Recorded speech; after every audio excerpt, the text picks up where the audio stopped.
くてあーごめんねって意味がないねバグだらけアルゴリズム道足りないじゃあどうなりたいそっと暴いて二重でかぶる演奏優しい言葉並べて二人を揃いにはまえて演じて見せてるのは誰のために足らない太陽に笑っていたんだ折らずね偽りのディープフェイク愛なんてわかっちゃいないんだ折らずねいつの間にかディープフェイク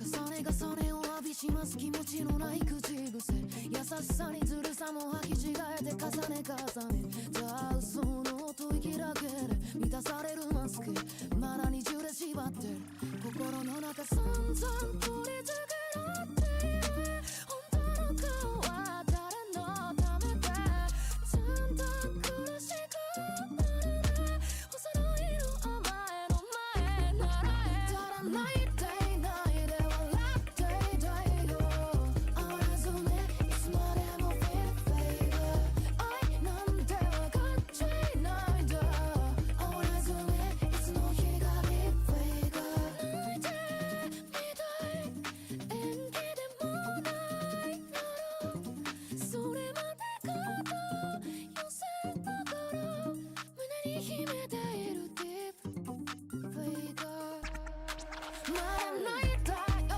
うに笑っていたんだ折らずね偽りのディープフェイク愛なんてわかっちゃいないんだ折らずねいつの間にかディープフェイク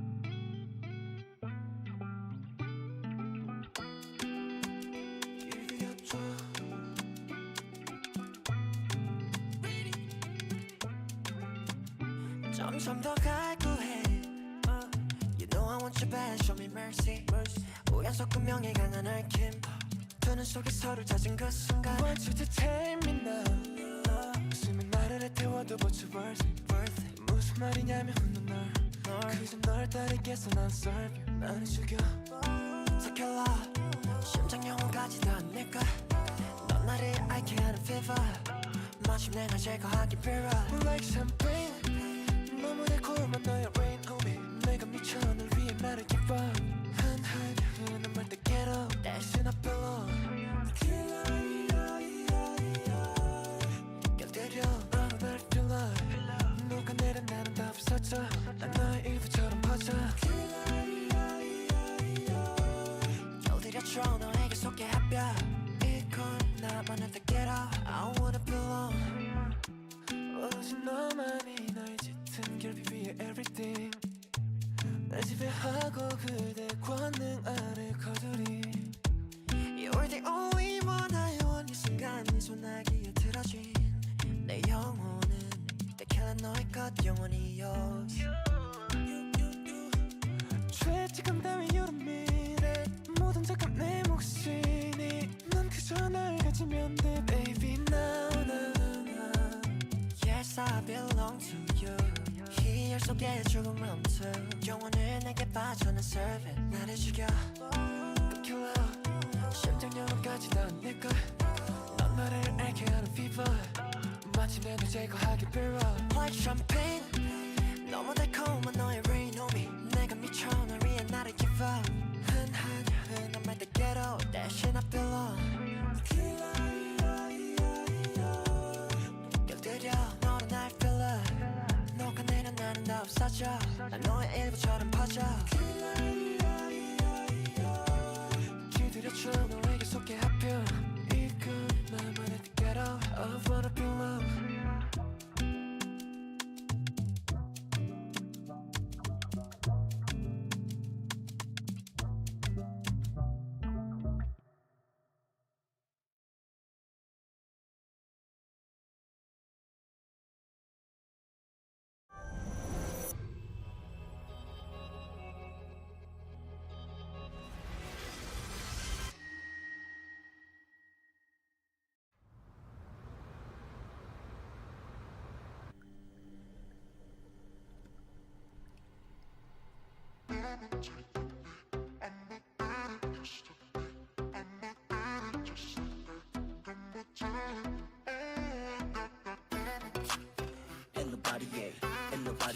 너만 보여 여기에 Ain't nobody, ain't nobody, you know you're the hottie, yeah. 자꾸만 너에게 끌려 too insidious yeah. 시선을 뺏겨버려 eyes don't follow you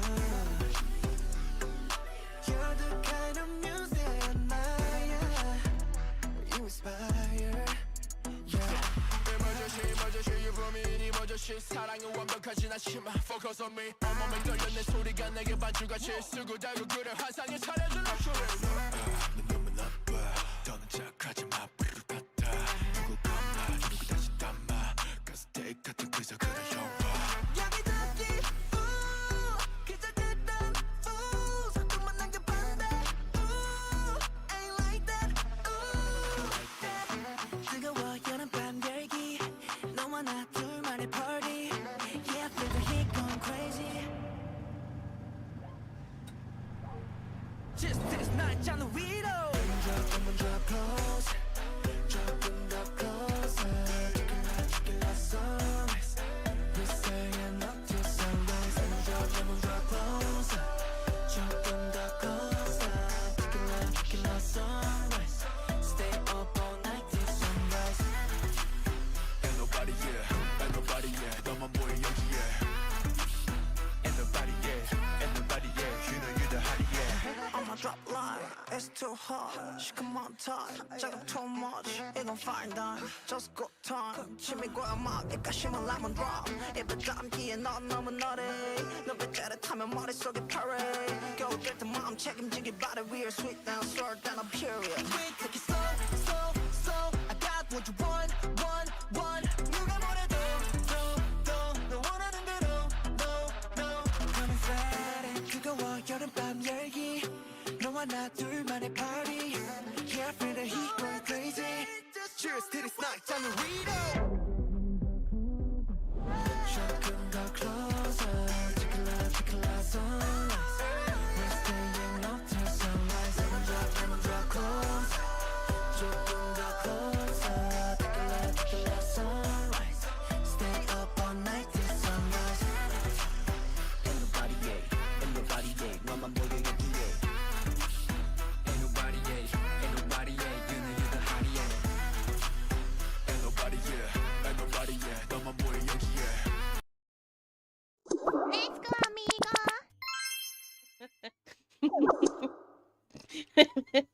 I'm in the wrong. I went to the wrong screen. It's okay. We'll start here. We'll start here today. I have my hand cam set up. Are you guys ready? Listen. Do you want some? Listen. Ooh. Ooh. Ooh. Ooh. Ooh, look. Ooh, ASMR. You like that? Does it give you the tingles? Yeah, bud. We're there. So, something smells like it's burning in my house.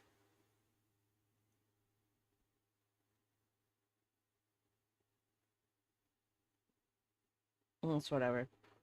What's up, Bahama Joe? If I die in a fire, I die in a fire. At least I did it live.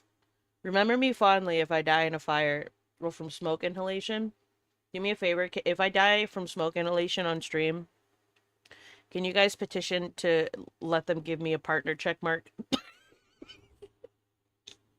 like they felt so bad that I died on their stream platform. They give me partner finally. I think that'd be cool. Anyways, good morning everybody. I went to the wrong scene. So we're gonna hang out for a little bit before we start making some critters. So I got some fun stuff to talk about. I don't know if you guys see this handy dandy QR code in the corner. Let me just... Hey, can y'all do me a favor? Do me a favor real quick.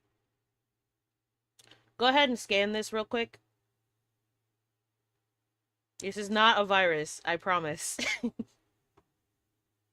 This QR code, is for our Tiltify campaign. So if you guys don't know, a little bit of background, I'm sure we all know, but if you don't, um, I am starting the East Coast first VTuber convention. That's right, fellas. An East Coast VTuber convention set for November in Danvers, Massachusetts this year. And one of the big things that we're doing right now, yes, okay, it's a virus. So one of the big things that we're trying to do right now is for the entire month of May, we are partnering with um, Hope for the Day, which is a charity that raises funds for mental health awareness and suicide prevention.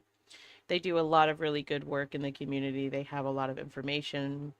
They pass out a lot of informational flyers. They have resources for people um, that are struggling. And as a spicy brain girly myself, this charity is very near and dear to my heart. So for the entire month of May, we're going to be raising funds for it. Anki itself will be streaming on Fridays and Saturdays. We're going to have interviews and collab streams. And actually, this week's Friday interview is going to be really awesome because we're going to be interviewing Kali.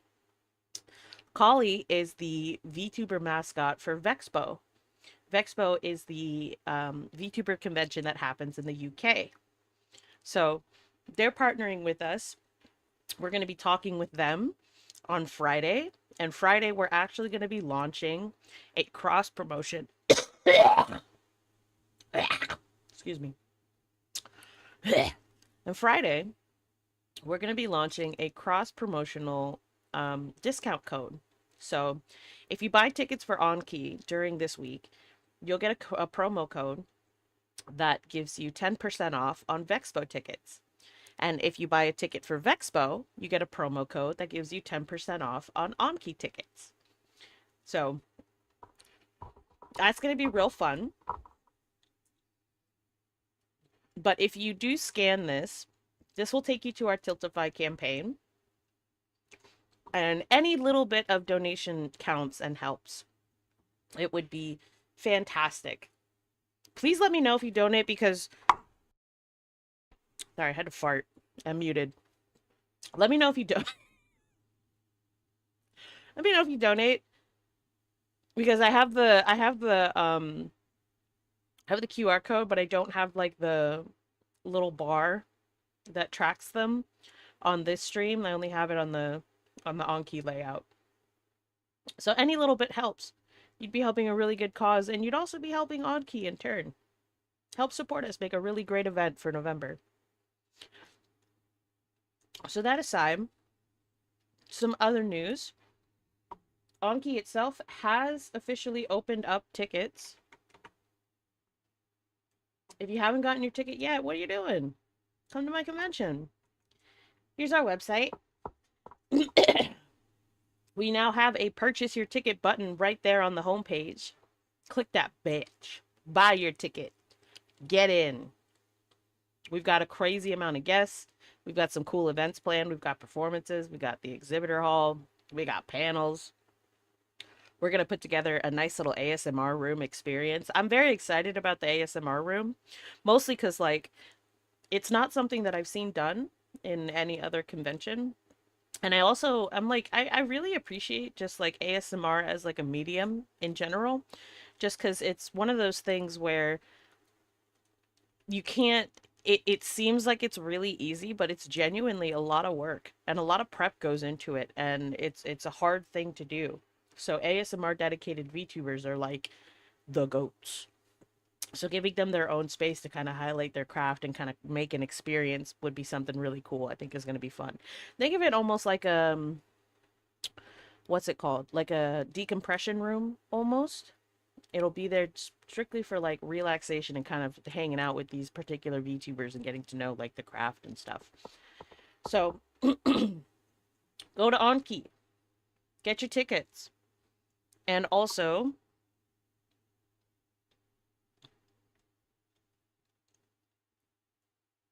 here's the donation link. That gave me a bunch of numbers. Why did it do that? Why did it copy that way? Oh, it was the message ID. I'm stupid. Go here. Okay. I don't know why it pinged the entire message.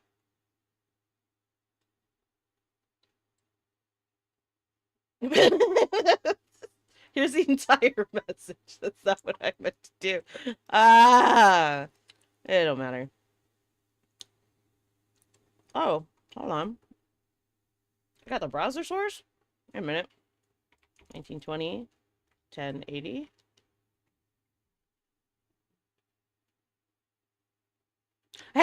Hey! I did it! Look, it's up there now! Hey! With the QR code and everything! I don't need to! Nice you, nice you, nice you, nice you.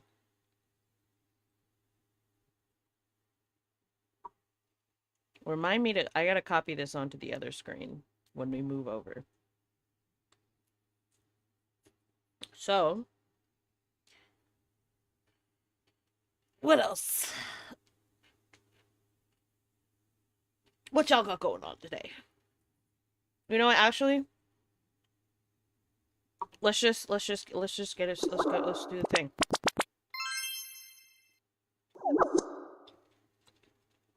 Oh yeah, bud.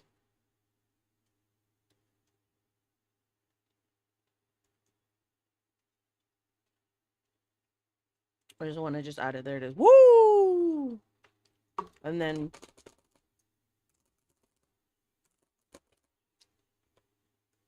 I have my little setup. So today, I'm just gonna be making, I was just gonna make like little rabbits. I think it would be fun to try to make a bunch of them. Because we're gonna be, we're gonna be at Anime Central, which is a huge anime convention in Illinois. And we're gonna have a booth there. We're gonna have meet and greets. You'll see more information on that on our socials. So I thought it'd be really fun to just start making some little guys that I could either give away or maybe sell. I don't know. A friend of mine was like, "Are you gonna make your little guys and like sell them at your table?" And I was like, "No one's gonna fucking buy my little guys. Why would anyone buy my little guy?" And they were like, "You don't know that. They might buy your little guy." So we'll see. We're gonna do some crafting today. We're gonna make some little rabbit friends. And in the entire time, do some, raise some funds for some good shit. Look at this. We've raised so much already. This is crazy. Look how much we've raised already. Okay. You already know. You already know what it is too. We're gonna have a little bit of Judge Judy in the background. The defendant is your mother-in-law. Horrific cough. Yeah, horrific cough and fart. Welcome to my stream. How long has he been away? He's been gone since December 6th. According to your complaint, your mother-in-law owes you for rent and for other conduct that caused you loss of wages, harassment, whatever. Your mother-in-law says she lived with you for a brief period of time. She didn't stay there the entire month. She shouldn't have to. So pay today rent, is just going to be a nice, she doesn't think that anything that she chill, did rises to the level of harassment. kind of calm day. That's true, Your Honor. All right. Your mother-in-law. We're going to make some guys. December 4th. If you want to ask me Because any my husband is questions leaving for about deployment Anki, and you I don't can. drive. I also have 3 small Oh, children actually, who I I should was gonna need help probably. with. How old are they? They're 3, 4, and soon to be 2. Are these your only grandchildren? Let me go to Yes, they self are, Your Honor. promo. So you asked your mother-in-law to come to do you a favor. Pretty much. Where was she coming from? Oregon. Is this your only child? Yes, it is. How long have you lived in Oregon, by the way? 40 years off and on. So you were really relocating. Yes, ma'am. Okay. Now, what do you think she owes you for? There was an agreement between her and my husband that was made over the phone that there was conversation back and forth that I was thinking about when she moved out to get a job for a second income. And when he'd mentioned that to her, she said, no, I don't need to get a job, that she'd pay $700 when she moved every month for her to move in. What kind of work do you do? I'm disabled. I have a VA pension that I get monthly. Go ahead. So she agreed that it was going to be $700 a month. I heard that. That way I wasn't going to have to get a job because for some reason she didn't approve of the fact that I wanted to get a job. Right, that sounds perfect to me. I would rather you stay home and watch 2, 3, You already know. 4-year-olds. Let you watch them. You made them. You watch them. Why should she watch them? Ooh. She's already raised hers. Get her ass. You have a lot of little children. We're already starting off good. You're with them 24/7. So it's nice to go out and get a job. You know, you're with adults all day and you leave somebody else to take care of your kids. Okay, so you agreed to give her $700 a month so she wouldn't go out to get a job and take care of her own children? Yes, ma'am. And she was. Okay, that sounds She very was nice. supposed to. Shh. That sounds very nice of you so far. Relocating from a place you lived for 40 years to come and help your daughter-in-law because your son was going off to serve his country and you were coming to assist her. Yes, ma'am. So what happened? She moved in December 4th. First few months, things were fine. Then in February, she had mentioned that SeaWorld out in San Diego was doing a job fair and that they were hiring. She brought it up to me stating, oh, I think you should try to do it. You know, it's a job, you know, I'll stay home, I'll watch the kids while you get this job.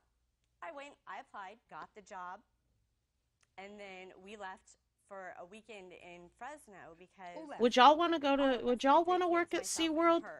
Drove up to Fresno. I've because my when I was youngest younger, I was really having wanted to baby be a shower. marine biologist. Well, while we were in Fresno, things were perfectly I wanted to fine. do We come some back from kind of like Fresno, I get a exotic job, and then animal she starts- as soon as I care. start working, I remember she starts getting seeing attitude like with me because I'm the type of working, people who would, not you know, home all the time. help Just a second. You exotic had animals disagreements with like her over reintegrate being back into out of the nature, house or they during would just the like day take when you care were of supposed to them. be And working? The days that I was working, she there started was having just something problems about that with job that I working really, long really, really hours. wanted to do. Well, were you I working wanted long to hours? I was working be a between part 5 of and 8 hours a day. raising lion original babies plan? How many and hours like were you weighing supposed to them, work? keeping didn't track give on a me little well, I only notepad, appreciated the it amount for of this many feed that hours they were a supposed day. to have a It's day, just, But we're not giving them talking their little about you going bottles. out socializing after work. No, I'd go to work. She would drop me off at work. She would come pick me up from work, and we'd go home. How far is the workplace from your home? It's about a 10, 15-minute drive from my house. Okay, and when she would come to pick you up, she'd come with the 3 children. Yes. So far, she sounds like a saint to me. It may sound like she was a saint, but there wasn't. There were disagreements throughout the house. I don't care whether there were disagreements or not. So far, she sounds like a saint to me. Go ahead, keep going. So I started working. Deborah, who's my witness, was also working with me. She started the same exact day I started, and we were working pretty much the same hours. So I'd asked Donna if it was okay if we'd give Deborah a ride home, because Deborah lived about half an hour away from work, and she was taking the city bus to and from work, which is about a 2-hour ride. She didn't have a problem with that either. Well, then it started in conversation that Deborah was going to move in with me because she was having issues at home.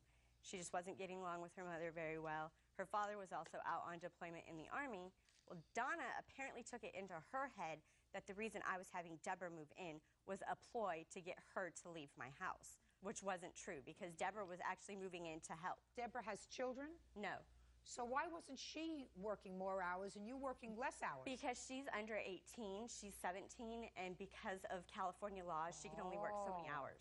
She's 17 years old. Ooh, look at that. wasn't We've getting already got along a in her nice little house? ball going. Correct.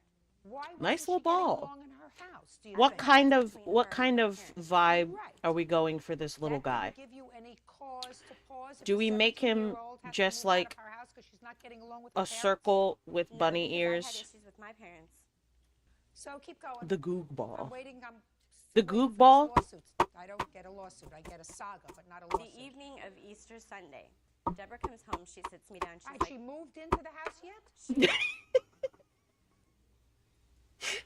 And Deborah came home Sunday evening and told me that afternoon, I see her. Donna had picked Deborah up from work at about 4 o'clock, that both of my children, the boys, had both unbuckled their seatbelts in the car. And Giggling and driving kicking really my fast feet as and shit. he normally would, and slammed on the brakes. Slammed on the brakes so hard that it sent my 4-year-old son flying into the middle console of my van and hurt his stomach. Well, we got into the car the next morning because she was taking me to work, and she'd made some snide remark towards my son about buckling in. And I'd asked her, I was like, what is this that I hear about the boys not being buckled in and that you'd hurt Connor's stomach? She's like, yeah, I did. When you came home, did Connor complain of a bad stomach? No. Keep going. So she's like, yeah, I did it. She was like, I did it because I was teaching them a lesson that they didn't need to have their belts unbuckled. So she tells me that she'd stopped prior to this before, I mean, that makes and sense. she tried buckling them in, and they wouldn't stay buckled up. Head pat.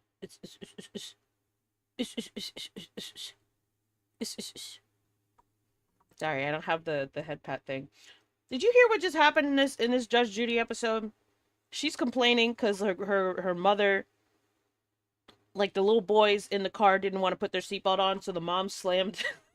She slammed on the brakes. I think that's valid. I think that's valid. You don't want to fucking put your seatbelt on? I'm gonna show you what happens. Okay, so she made excuses. Keep going. I'm waiting for the lawsuit, Miss Redden. Judge Judy That's what I'm saying. That's just standard stuff. To watch your own children. You don't want to listen. Look what happens. She was in bed. So that gives her the right to threaten my life with a gun? I don't hear threatening. Real cases, real people. Judge Judy. First off, Her mother-in-law, Donna she Red, just slammed on the Sarah, brakes. and She wasn't even going that fast. Veronica We've Clark, all brake Donna checked someone in the Clark, car for not Rebecca wearing a seatbelt. It's all very interesting, but you have to tell me what you're here for.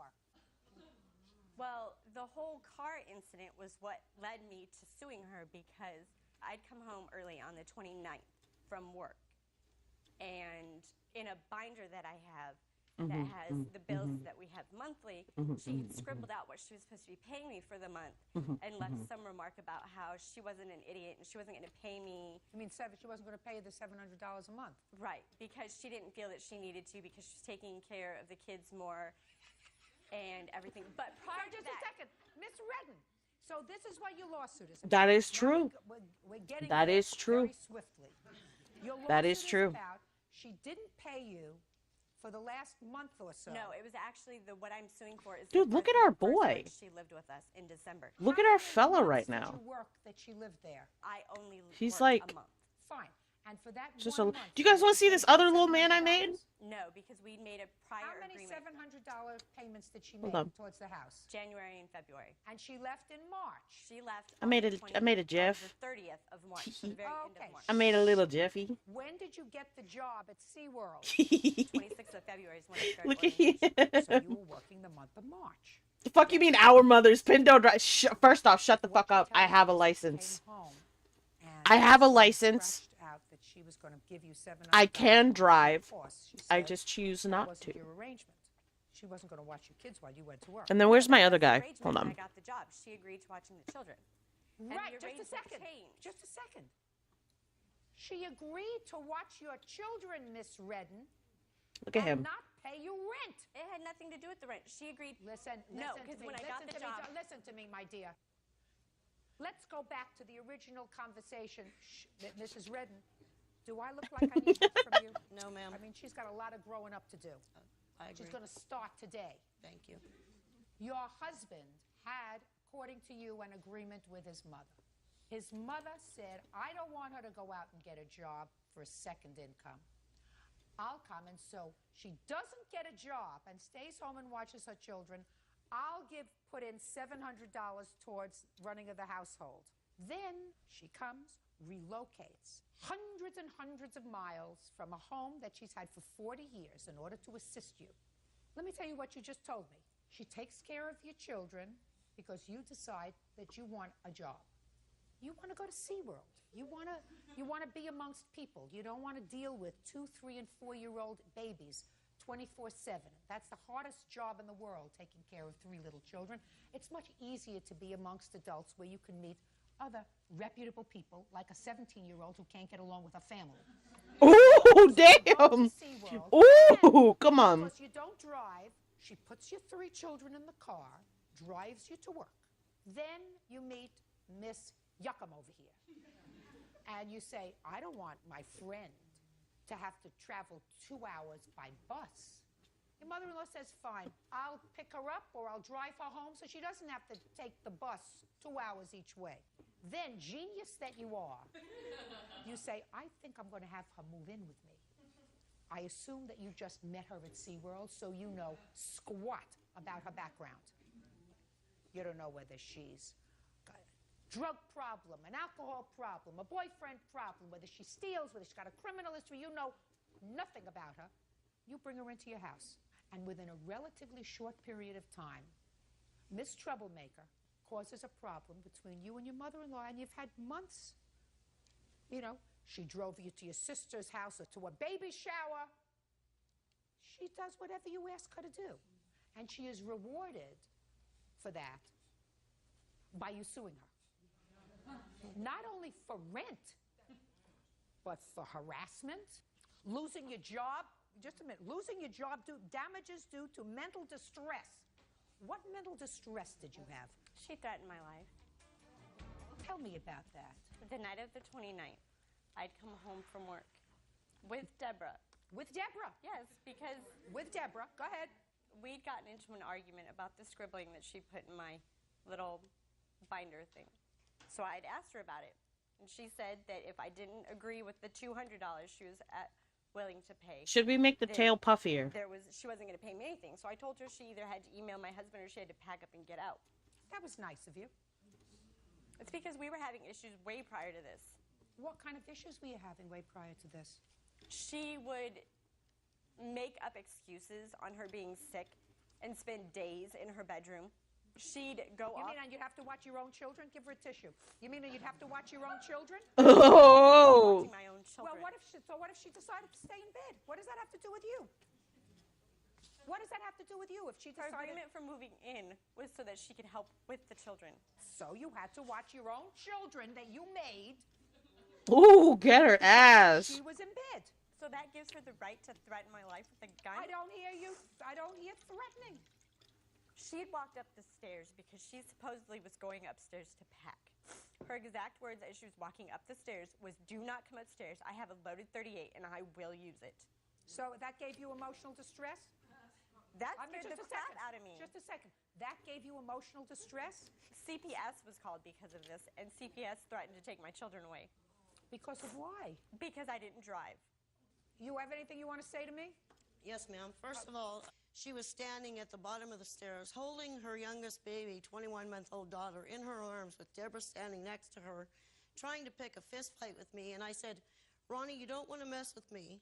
First of all, I was so mad, she would have left the house in an ambulance. I didn't want to do that because they'd have had me thrown in jail for assault. There would have been a restraining order against me. I didn't want that. I just wanted to pack my stuff and leave as soon as I could.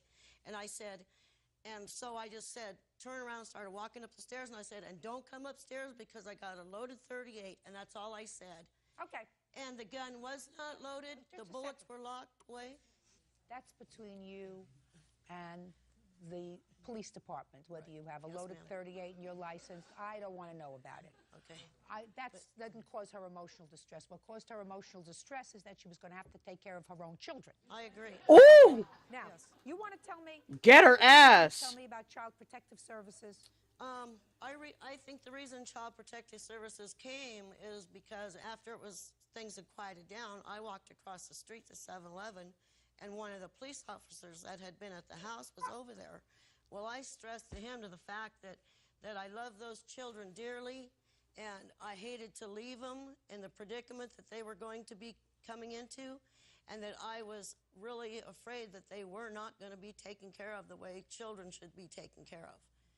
And the Okay, and next as a morning result is of that, when, they called Child Protective and Services. the next morning, Child Protective Services was at the door. Where are you now? Oh, I'm back in Oregon now. Okay, have you been in touch with your son? No, ma'am, I cannot email him. Her son wants nothing to do with her. Why did you leave your house at age 17? I live in a house with 8 other women. What do you mean 8 other women? You have a mother?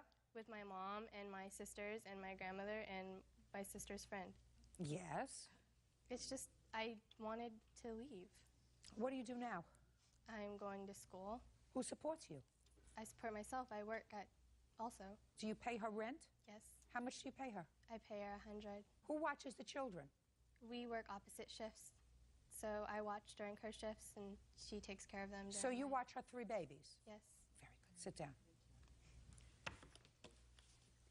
Yes. I might also add that, as far as I know, Deborah's boyfriend is now living with them in the home. That too. sounds more right than anything else. Yes. That sounds like a reason one might not want to live with one's mother and grandmother. Yes. Deborah's boyfriend does not live with us. It's just the two of us at How home. old is the boyfriend? I have no idea. I've never met him, but when I left, supposedly he was on his way from Portland, Oregon, to come down and move in with them. What's his name? His name's Cody, but Cody. How old is he? 19. Does he go to school? Yes. Where? He does internet classes right now. He's taking a course. I love how like the audience just Listen to laughs me, at Mrs. them. Redden. You have to keep your fingers crossed. There is nothing else you can do. I pray. That's what happens when babies make babies. Yes, ma'am. That's all. And when babies make not 1 baby, but 3 babies, that's a big problem. You keep your fingers crossed. You hope that God is watching over them. Your case is dismissed. Grow up. Ooh. Why these eyes shoes when they step out?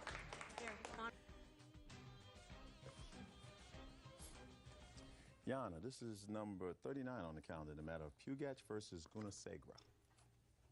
Really. Parties have been sworn in, Judge. You may be seated. Gentlemen, have a seat. Miss Pugac, what's your first name? Sandra. Mr. Gunasegra, your first name? Surya.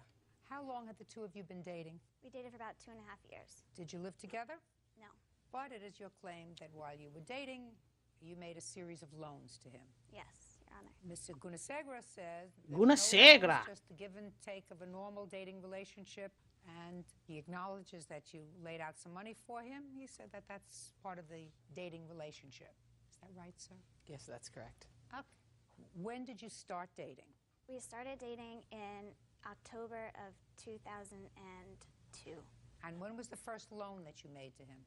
In July of 2004. What was it for? It was for a trip. We went on a couple of trips after he got back from Europe after he graduated from college. And the first trip we made was with his parents to Canada. And when we would go out, I would pay. And he would always say, oh, when we get back and I get a job, I'll pay you back. And then we went to my hometown in Georgia, and I paid for the hotel, and we went out to dinner, and he said that he would pay for half of it when we got back, and he got a job. Well, did he ever get a job? No. Huh? No, Your Honor. He never got a job. Not until recently. Look at this dude's shit-eating face. In August, I went to Barcelona to study abroad for the semester, and I thought he was going to stay home and get a job so he could finally get the money to pay me back. And I would question him on if he's been applying to jobs. He would say he would go into interviews, so I figured he was on a line to get a job eventually, hopefully sooner than later. Go ahead, Sandra. I'm listening for the rest of the loans. Okay, so then he moved to Europe, and he eventually came to Barcelona, and I paid for his rent while he lived there, and I paid for his food, and anywhere we would go out, I would pay.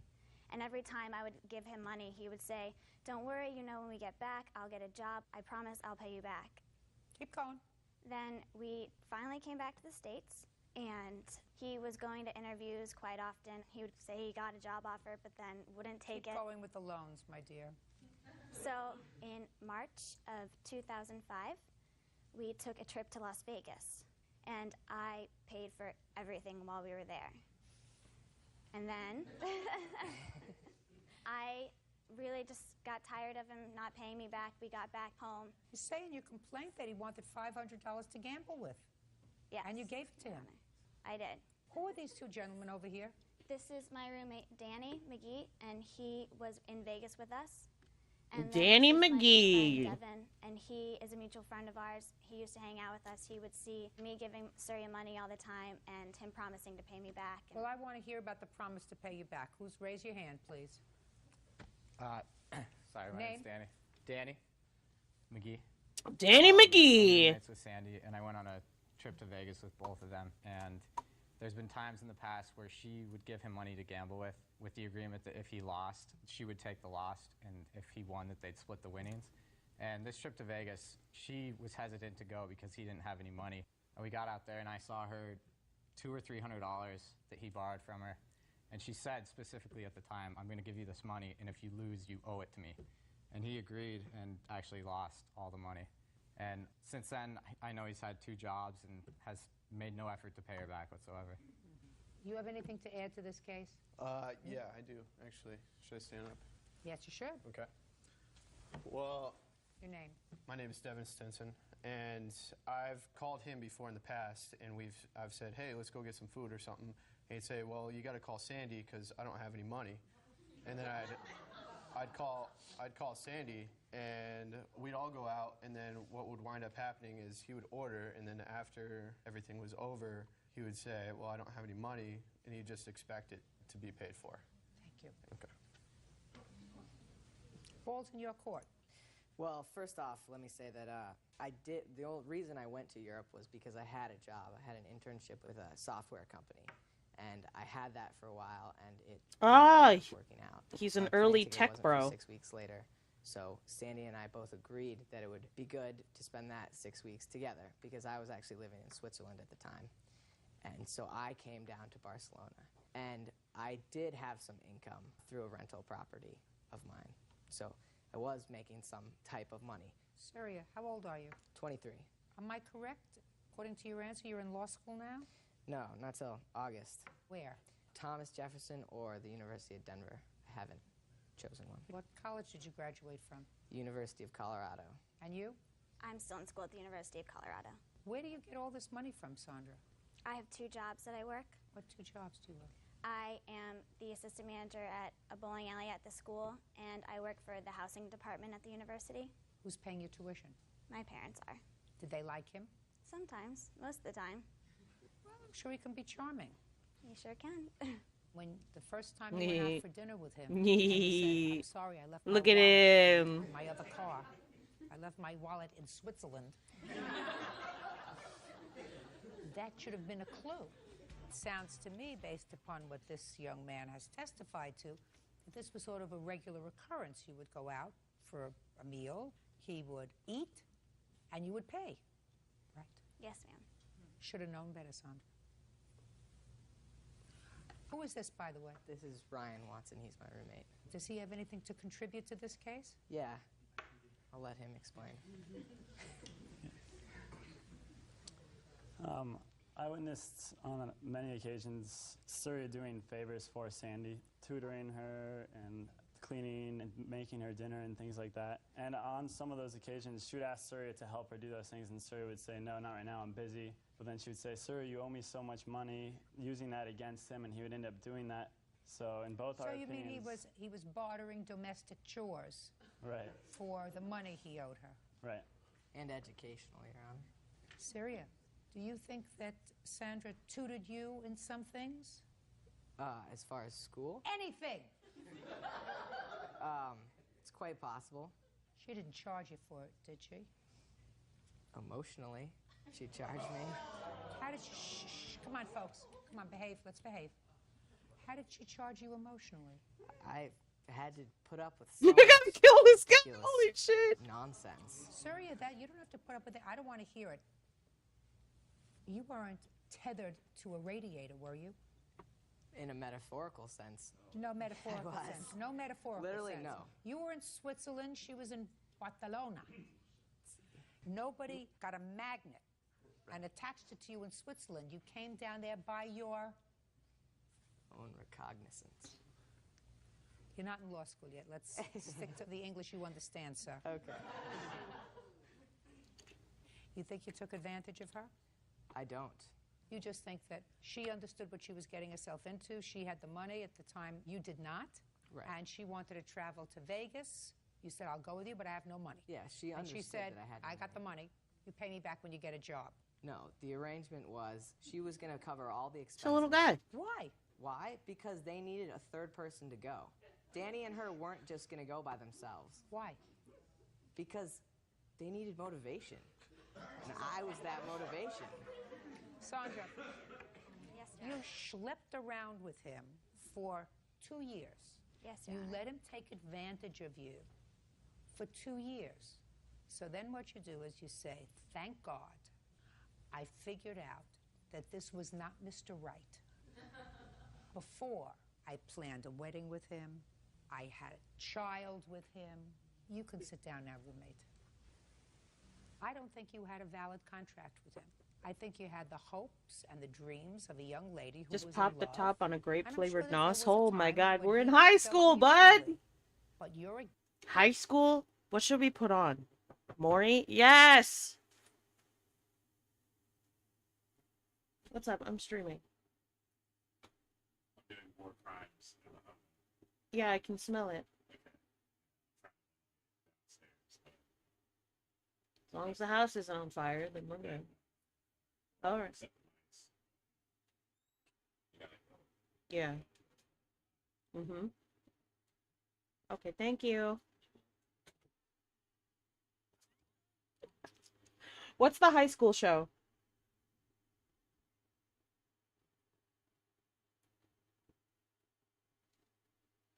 Steele, what's the high school show? What's the show that we were all about? Ha! Flavor of Love! Hold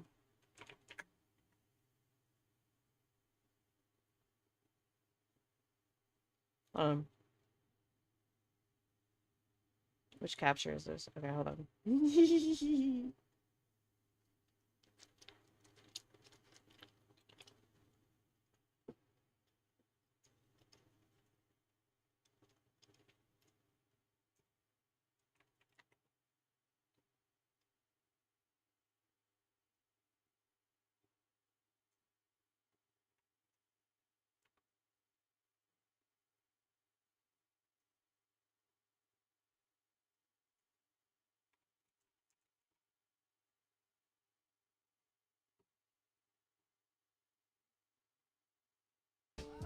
I told these girls.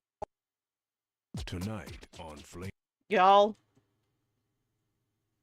of Love.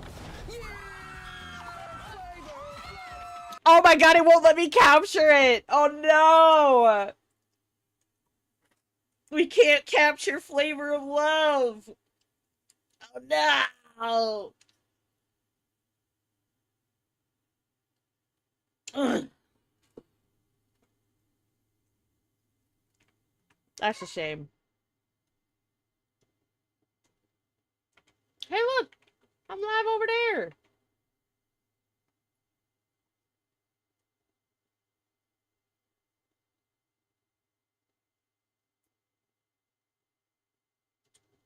Alright.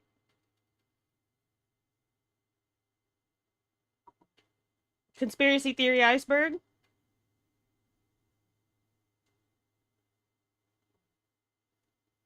Boy, am I excited. So there's been this image floating around for a while called the iceberg conspiracy list. And for those of you who don't know, it is a picture of an iceberg. Holy shit, Camp Laszlo. I can't capture it. It won't let me. Conspiracy theories from how known they are to how unknown they are. I'll actually throw it up now so you can look at it. As you can see, it is huge. There are several variations, but I think this one is the best, not only because it is the most well structured, with different tiers and specifics for what each tier means, but it also is the most comprehensive. As I tried to find research for this, I'm telling you there was none. Like, no one had done a full breakdown of it. There's a couple people who did one or two, and then after researching it, people were saying that everyone who did full reviews of it was having their videos taken down. So we'll see what happens. So I decided, who better to do it than me? Technically a lot of people. That doesn't matter. What I'm going to do is, because this thing is huge, every one of these phrases can lead you down an entire rabbit hole of research and investigation. Some of them are well-known stuff like UFOs or Bigfoot, but as you get into some of these later ones, it gets creepy. Like, you drag over some pretty scary ones like human flesh markets or children trapped in floors and things such as, but once you get really far into it, like Okay. tier 9, tier 10 stuff, it gets like God I'll be right back. or the universe was created as a test, and things like that have like these whole networks and stories behind them just aren't commonly known. And I'll go ahead and say right now, none of what I'm talking about means I believe it, per se. I'm simply conveying what the conspiracy is because I think it's cool, and some of these are awesome. So what I'm going to do here is I am going to do a quick run-through of the Tier 1, and then the next video will be Tier 2, and etc. Like I said, the further you go down, the more crazy they get, so this one's pretty much to whet your appetite. Although there is a lot of cool stuff at this tier that I learned in research for this video. Some of the ones we'll get into in later videos are absolutely crazy, like the City of Broken Candles, or the Valley of Headless Men, and things such as. But, like I said, I'm going to go through the entire chart, so we're starting with Tier 1. The title and description for Tier 1 is Crazy Head, and the description reads, Mainstream Conspiracies and Unsolved Mysteries. Most of this stuff is well documented and known to a good portion of the Western citizens. A lot of common theories may be grouped in broader terms, or may not even appear on the chart at all considering their meaning and popularity. Also, quick disclaimer on this first tier, this doesn't really apply to the others, but some of these are so well known, or you've heard so many times, I'm not even going to cover them, like fake news, or Bigfoot, or UFOs, like, we all get it. I don't need to go into detail about them. But without further ado, let's get into this, and thank you for watching. First up, we have Big Pharma. Most of you know about this. It's pretty much Who the fuck is Tom Kenny? encompassing theory that pharmaceutical companies suppress vaccines and cures that are made in order to make money off of treatment. Next, we have Tom Atlantis. Kenny, that sounds familiar. Records of Atlantis date back to Holy shit! between Sparta and Athens, of a continent located somewhere in the Atlantic Ocean. And since they couldn't have got to North America, that would require there to be something in between that has since disappeared. Yo, speaking of like, So we have one of the first ones that I didn't can't believe this dude from childhood stories. Nostradamus was an old Hagulia. came up with several of the constellations. Gulgalia. Speaking of like stories, did y'all see what happened to that one artist who tried to give like stickers they made of Courage the Cowardly Dog to John Dilworth? Said that there would be bad things happening in London, and then a bad thing happened in London. So yeah, the Mandela effect. Most of you are probably familiar with this, but it essentially says that there are parallel universes that cross over with each other in minor ways that we're not aware of. For example, those who remember the Bernstein Bears. Oh my god, that's so sad. May be surprised to know that it's actually the Bernstein Bears, and that several So like that exist. there was an artist who had a booth at an anime convention or some kind of convention, and they were really inspired by Courage the Cowardly Dog, and they made a sticker sheet where they drew out all these like fun little things of courage, and evidence of it, although practically I feel that there's a lot of moving parts in that couldn't be kept secret for so long. Actually, let me just find it Conspiracy regards GMOs that are in several so I don't misquote. Got him. Oh, it's actually impressive. That's it? No! No! No! No! No! No! No! Oh. Oh no! Okay, wait. Hold on. Oh my god. Oh my god. There's nothing. There's no thing yet. Yes. Okay, I think we're good. Oh. No! No! He turns it. Okay. Still thinking about how Cal tried to fight me on the fact that Thing is not the direct counter to Dives, and I was just like, sir, you have no idea how wrong you are. You have no idea how wrong you are. Courage stickers. John Dilworth.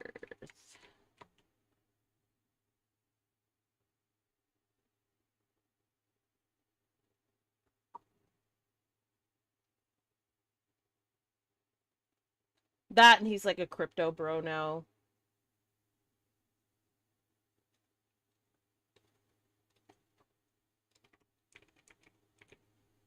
Let me see. Courage stickers incident.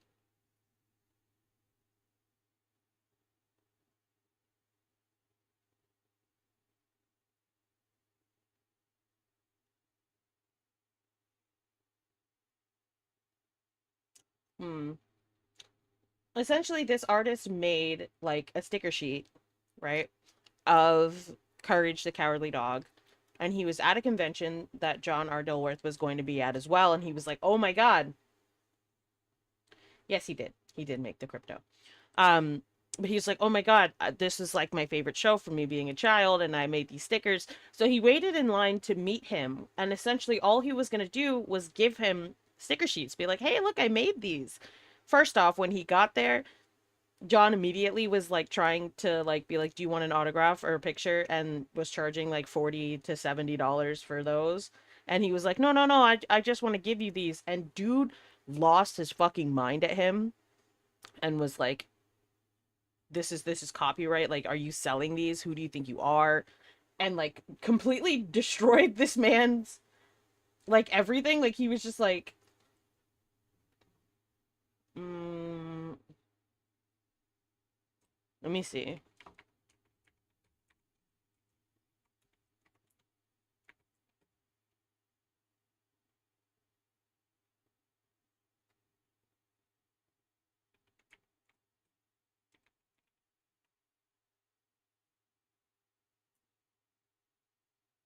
Like he was extremely mean to this dude and like totally destroyed how he felt. Like he was like, imagine meeting your hero and then your hero tells you to go fuck yourself, essentially. Can I find them?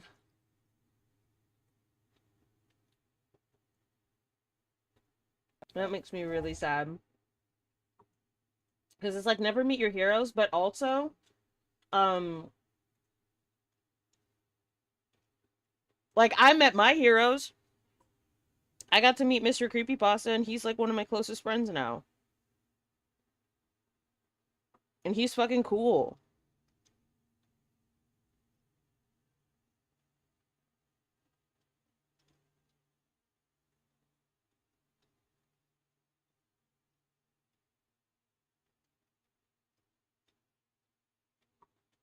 So we're gonna put on Wendigo. We are now on to tier 2. There's a few things I need to go ahead and say at the beginning of the video, both so that they make sense, and some disclaimers I need to get out of the way now. After doing research into this tier, some topics, especially ones I'll cover near the end of this tier, I get why people Matthew are Lillard, banned from YouTube for talking I am a about. ride that man would There not are some survive. things that are The very things I would controversial do to that I him. will have to kind of speak in code a little bit, but all of the terms I say you can simply search and find out for yourselves. Just know I've got to be careful with some of it because it will get you instant zapped. Also, something I figured out while researching this, several of these conspiracy theories work in tiers off of each other in themselves. Like what I mean in tier 1, Look at him. giants. Well, there's one in this tier that is a more specific description of giants, and then after that, there Look are at him. giants in history that can be explained with giants. So they sort of work. Look at him. If that makes sense. Also, some of these theories are specifically setup theories. What I mean by that is that it'll be a concept or belief that will be mentioned that may not make sense on its own, but it will apply later, or at least it's something to keep in mind for later. Like, for example, a lot of the ones dealt with in this tier have to do with auras and spiritualism. The reason being, a lot of the other theories don't make sense across the whole iceberg unless you're familiar with those concepts. And last thing, a few of these I'm going to introduce my own theories into. What I mean by that is while researching, I've seen parallels or connections drawn between two separate things. So I will kind of skip around within a tier, like I'll do in this video, to connect one topic to another directly. And that is entirely my own guess on it, essentially. Without further ado, there are a lot of these, so let's get started. But, thank you for watching. Tier 2's title is Deep Researcher, and it's described as theories and Twilight Zone level stuff. Most of these entries can easily be studied through the use of mainstream medias, but they require a good grasp of how the world works to be fully understood. Common people rarely go this deep. First up, we have lucid dreaming. Lucid dreaming is a well-known concept that during sleep, some people can control their dreams and what happens in them. I, for one, am one of these people. However, the theory comes in where people who can lucid dream can either affect things that happen in the real world or affect their thought process by manipulating things in the dreamscape. Next up is MK Ultra. MK Ultra is a rather well-known experiment that happened with the CIA in the 1970s, late 60s, in which people were brought in and influenced with psychotropics and other mind-altering drugs for the CIA to view the effects of and potentially use in PSYOPs, which again was something mentioned in Tier 1. This is a rather well-known event, Most of the theories stem from the idea that either it's still going on or it was done at a great larger scale than the populace is aware of. Next up we have hypnosis. Again, this is one of those establishing theories, but as we all know, hypnosis is influencing the watcher to either recall things from the past or implant memories and yada yada things such as. Next up we have fluoride. Fluoride has to do with the fact that in the US, fluoride is inserted into the tap water in order to help with tooth enamel and digestion and yada yada things such as. The conspiracy comes from the fact that fluoride is a chemical and can therefore chemically castrate or influence other biomechanical things in the body. So this will be more tied in later, but such as pineal gland calcification is believed to be a side effect of fluoride poisoning or fluoride control, as people believe. Speaking of, pineal gland calcification is the idea that the pineal gland in the body calcifies after a certain point. This is actually true, however, the side effects of the theory are not. The way the pineal gland works is it has to do with growth and hormone supplements in the body, but after someone passes puberty, it's not really needed anymore and the gland simply calcifies and dies out. The theory comes from the idea that things such as fluoride and other things taken in the body causes the gland to calcify and keeps us from reaching either our full brain or physical potential. This goes into weird theories about how to uncalcify and things such as, but it is true that as you get older, you don't need the pineal gland anymore, so it kind of withers away. Next up, we have cicada. This is in reference to cicada 3301, which was a large-scale code-breaker event that happened in 2012. A random account appeared with the name cicada 3301 and had these large puzzles for people to solve. There have been a total of 3, with a new one being added every time the last one gets figured out. However, the third one, to this day, despite being posted in 2016, has still not been found out. The site says the reason for this is that they are recruiting code breakers from some kind of secret project that no one's aware of. It's a very interesting rabbit hole to go down. I may make a video on it someday. There's several videos out there, and give the third puzzle a look. You may be the code breaker that's wanted for whatever super sleuth activity they got planned. The McFly code is our first look at one of the more kooky ones. It is a belief that the Back to the Future movie predicted 9/11. The evidence of this is a shopping mall that The Back to the Future movie predicted 9/11? Wait a minute. Wait a minute. wait a minute. I put his eyes in and now he looks a little stupid. Uh-oh.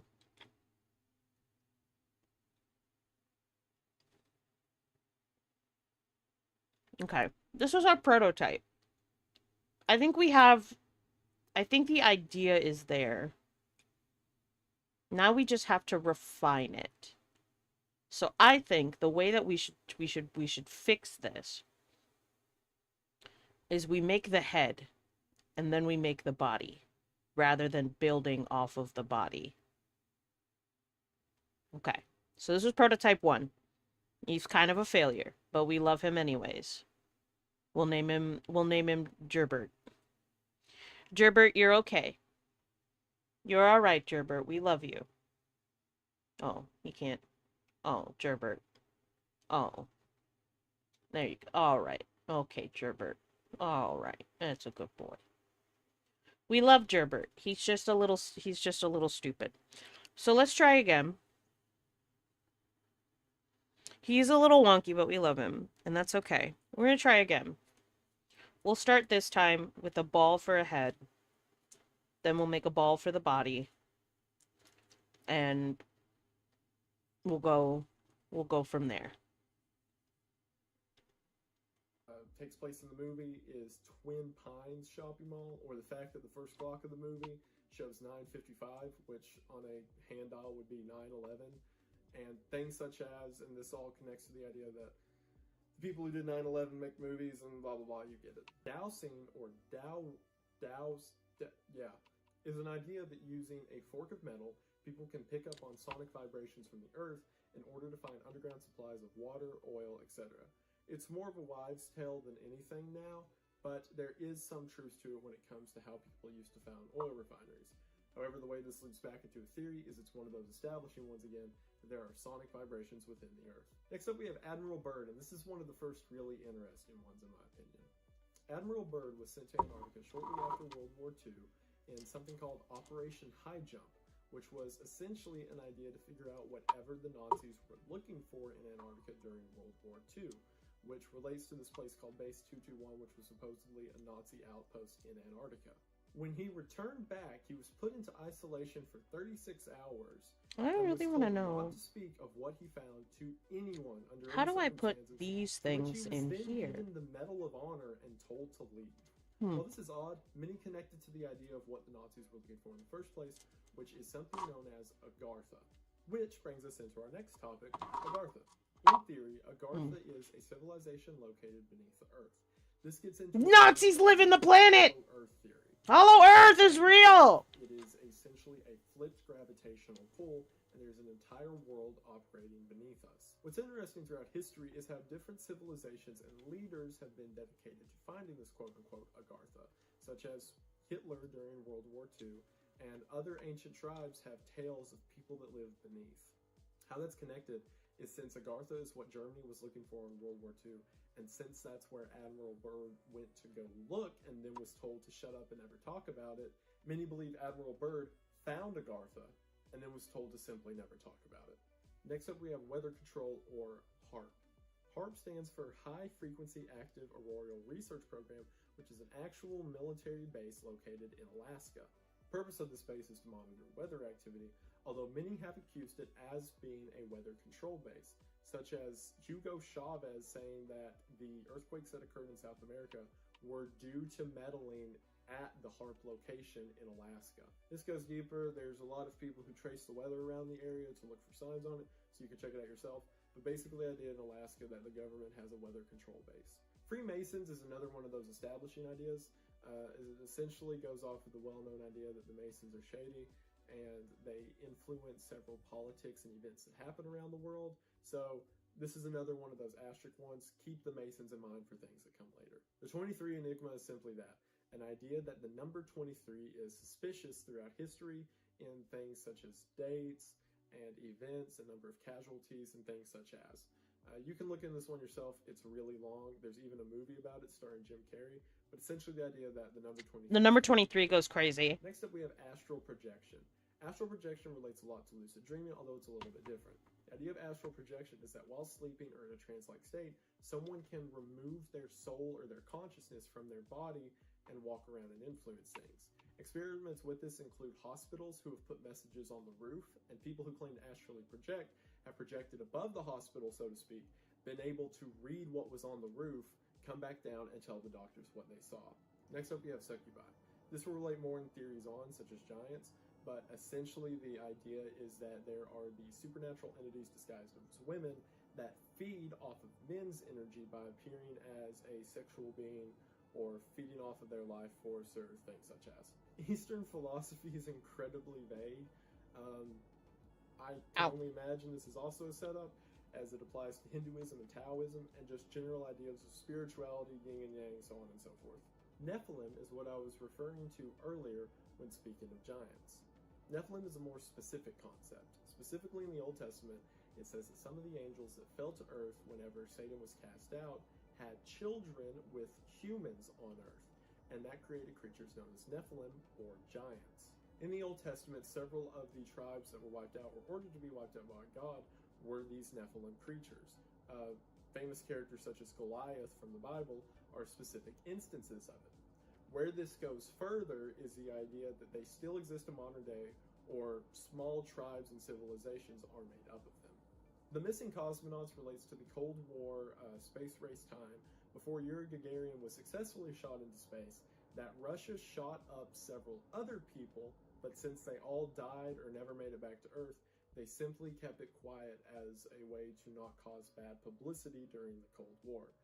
This one is definitely more feasible than others on the list, the idea that the Russian government would cover up failures in its space program, but it does make it horrifying to think about how many people could have died in the search for the man in space.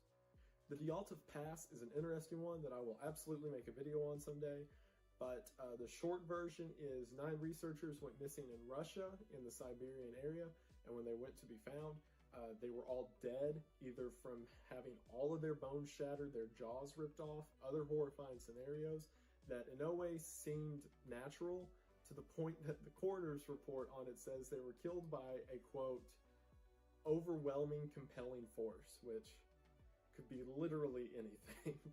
Like I said, it's a very interesting story and very creepy, and I encourage you to check it out yourself. Declassified documents is also super vague. This is probably just referring to the JFK files and other government documents that have been released in recent years, and the fact that they proved and disproved several conspiracy theories. So, yeah, go figure. Summoning is also a setup concept. Basically just the idea that people can bring in evil or good entities, either through actions or rituals. So specific supernatural beings can be conjured up by an individual. Hell yeah. Which is another concept on the iceberg, tulpas. Tulpas are what Hell yeah, tulpas! as an imaginary friend. Essentially the idea that someone can think an entity up so much and imagine them to the point that a spirit inhabits that being. So the idea that imaginary friends kids have, or ideas that always set in your mind, are not merely ideas but are now possessed by a specific entity. So don't worry about that monster under the bed too much. Operation Bluebeam was an idea put forward by Sergey, Manast, which said that NASA was working with the UN and world governments to pose a new religion in which NASA would fake the second coming of Christ in order to set up the Antichrist as the Godhead. And it Trump relates to the end of times, the idea that all world governments are working together to destroy the population, and he called this entire thing Operation Bluebeam. So yeah, Trump knowledge is also a super vague one. The devil. Basically, the just knowledge of the occult itself. So occult's defined as anything that is supernatural but not strictly spiritual. So werewolves, monsters, creatures of the night, etc., etc. Again, this is another setup. It just occurred to me that we are not like even halfway done. Magica was weird to find anything for, mostly because I think there is a card game of the same name, but from the best I can figure, Magica is essentially the idea that magic is divided into 5 categories, that is the arcane, the illusionary, the aura, manipulation, and elemental. So I could be completely off, but that's all I could find. Next we have the shelled or firmament earth. This comes from the idea posed in Genesis in the Bible that before the flood, the earth was covered with a firmament, or essentially a wrapping of water that allowed oxygen to flourish and things such as. Now, it's mentioned in the flood that that firmament was destroyed. Ow. However, theorists believe that there's still a firmament of some kind and that the earth sort of exists within a shell. And most of what I found with this related back to hollow earth theory, so I think they're kind of tied, if not directly. Men in Black is a concept that is... Hell yeah, Men in Black. That government agents who simply wear a suit and use fake names appear to cover up evidence often. This relates to theories such as Polybius, which we'll get into later, or people going missing. And it's essentially the deepest level of government cover-up you can go, that completely nameless and identificationless... Yeah, I think this... show up in black suits and change things however the government wants them. Boy in the Box is a real-world case that happened in 1957 in Philadelphia, in which a boy's body was found in a box on the side of the river, and he was never identified. This was weird because no one nearby reported a missing child, no orphanages reporting missing children, nothing. It was just a body found in a box for some reason, which implies murder or foul play, but no one ever knows who did it, and there's never been any connection made.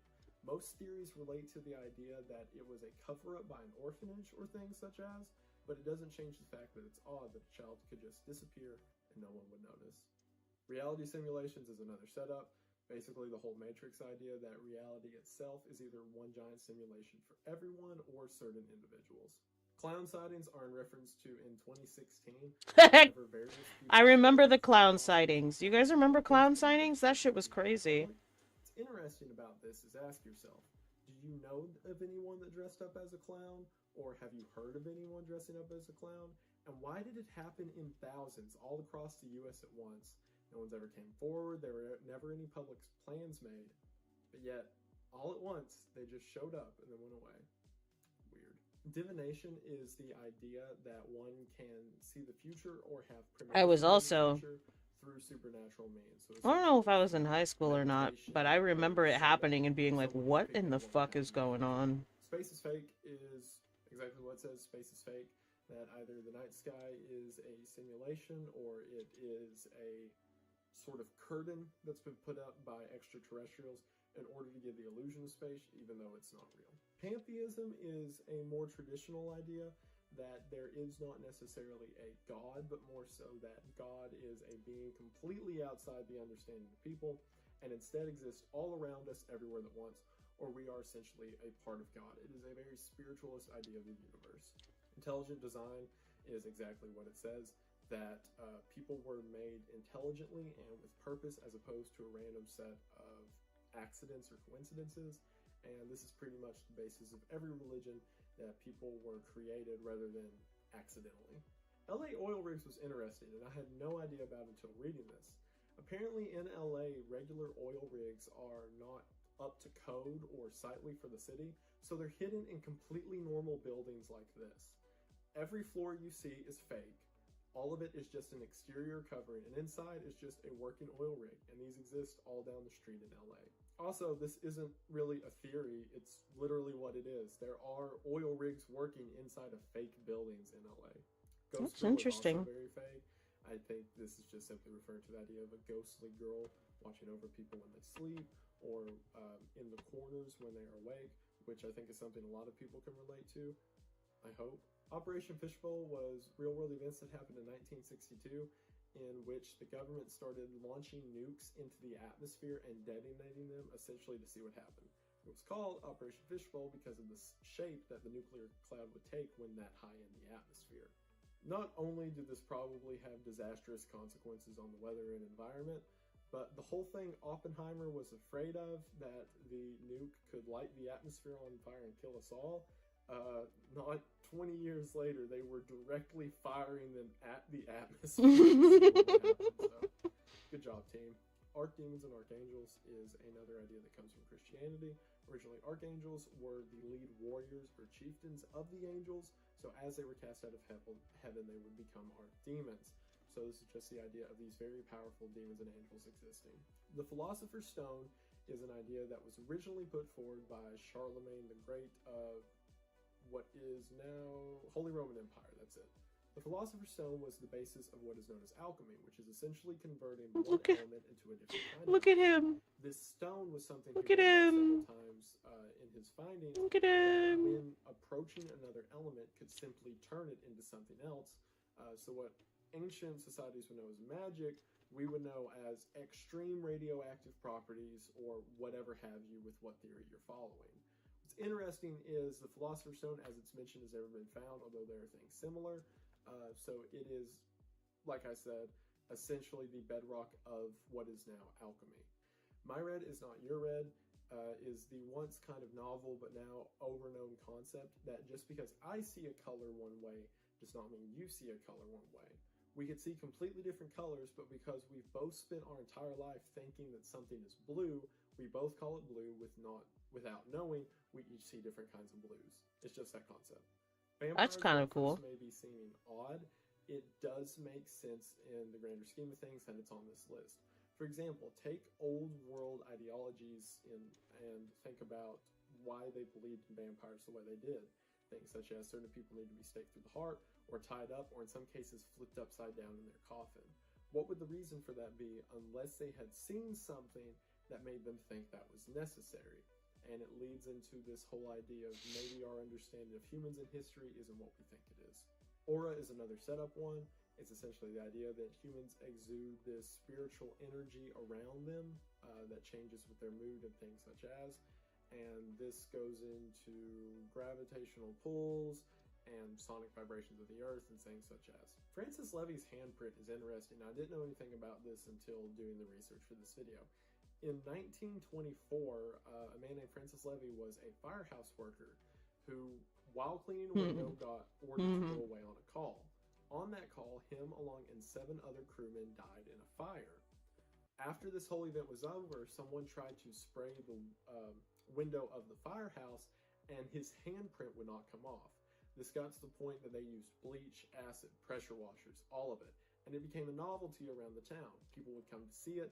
The glass company came to try to see if they could figure it out, but for whatever reason, this handprint was perfectly formed onto this window.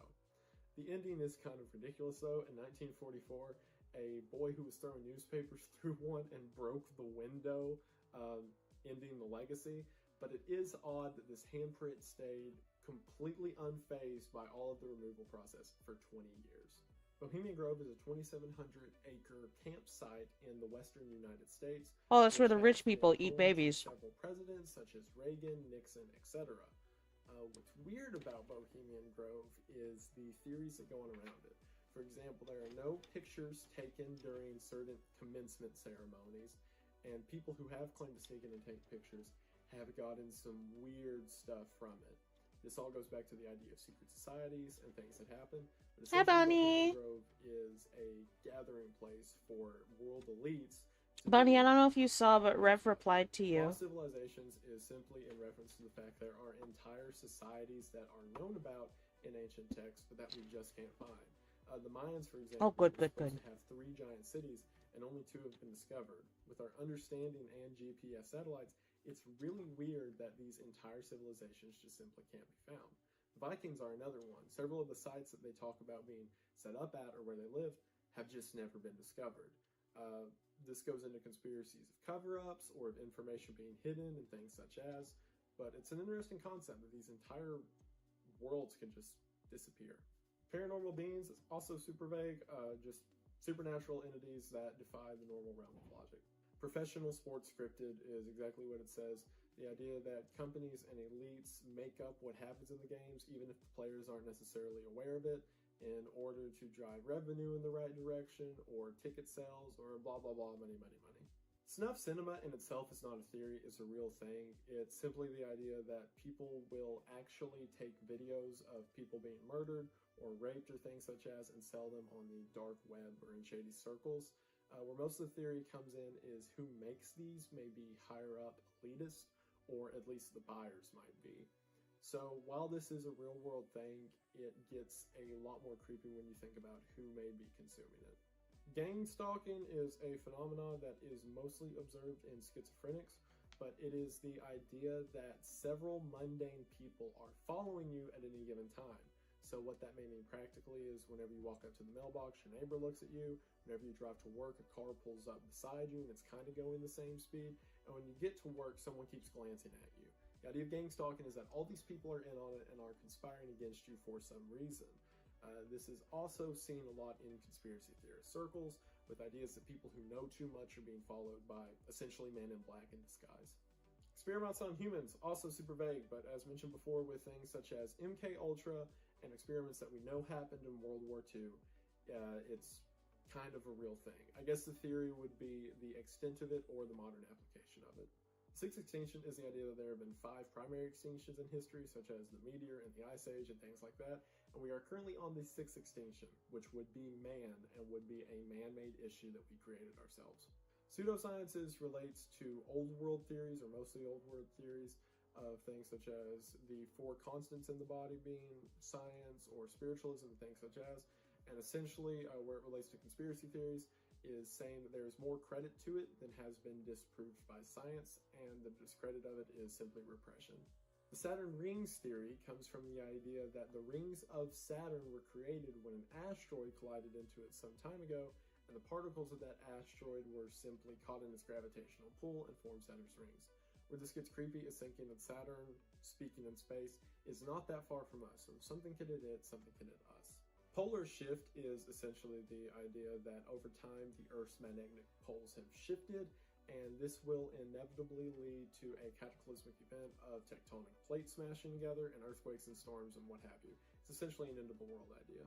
The Large Hadron Collider is a real thing that exists in, I believe, Germany, but the entire point of it is it works as essentially a giant gun to shoot particles at each other at speeds of light. What's interesting is the last time this was done, it created a new particle called the Higgs boson. What it essentially did was prevent the machine from being used further. And I should also mention, before this firing happened, there is a shock wave that ripped through the machine, damaging it and making them take more time to repair it.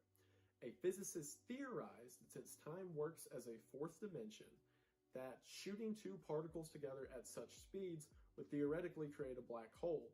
But since the way time and waves work, and there's people who can explain this much better than I can, shock waves ripple backwards through time in order to prevent us from causing an event that would theoretically destroy the future version. This all has to do with the idea of time as a fourth dimension, and we just move through it linearly, although it can be manipulated, and yada yada yada. Oh, what's It's up, really Big cool Country is stuff. Look cool. into it yourself if you like, but that's the idea. Oumuamua is a body of space debris that passed near our sun some years ago and was viewed from the research station of the same name in Hawaii. What was interesting is that analyzing the particles of this, it seemed to be rather homey to us. It contained carbon and things that look like Earth and stuff such as. It was probably launched after a star explosion. What's interesting is the idea that if that Earth was destroyed, and also keep in mind, this thing would have been a whole lot bigger than our Earth. If that super Earth was destroyed by its sun exploding, what means the same couldn't happen to us? The World War II Black Book was a book that was found in Berlin in 1945 that had the name of several British citizens, in fact thousands of them, with their names, addresses, and places of work that were essentially on a hit list, so to speak, if Germany was to win the war. What's weird about this is why the Black Book would still exist at such a point as 1945 when Germany was pushed all the way into Berlin, and the details are that it was found in a sofa somewhere in Berlin, and it couldn't have been the Reichstag because that place was absolutely burned to the ground. So there are several theories about why this book was created, if this book is real, etc., etc. Fish rain is a phenomenon that occurs for seemingly no Fish reason, rain. in which Thank you. Yo, shout out to my beautiful boyfriend at Caldrac. Yesterday I sent him a link and I was like, can you pick some nails from here and buy them for me? I'm doing a hand cam stream tomorrow. And he picked these ones. He's so wonderful. It's just weird. Figure it out for yourself. I love that man. 10 out of 10. That several times in the public, Gonna get him pregnant. Body doubles at either politically challenged Hi, Uzi. or under scrutiny in order to not die. The butterfly effect is a concept that mostly relates to time travel theory and things such as that one very minor change will cause a series of changes to happen afterwards that can affect the course of history. For example, if I was to simply do this video a minute longer and not leave the house, well, that could cause me to end up in a car accident that may kill me or injure me or something rather, which would change the course of history all because of one seemingly meaningless task.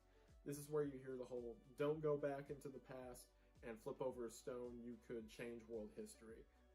This is just that laid out. Ninjins are a Japanese legend of these giant human-like sort of porpoise-looking creatures that roam in the Pacific Ocean and sing sailors into their death.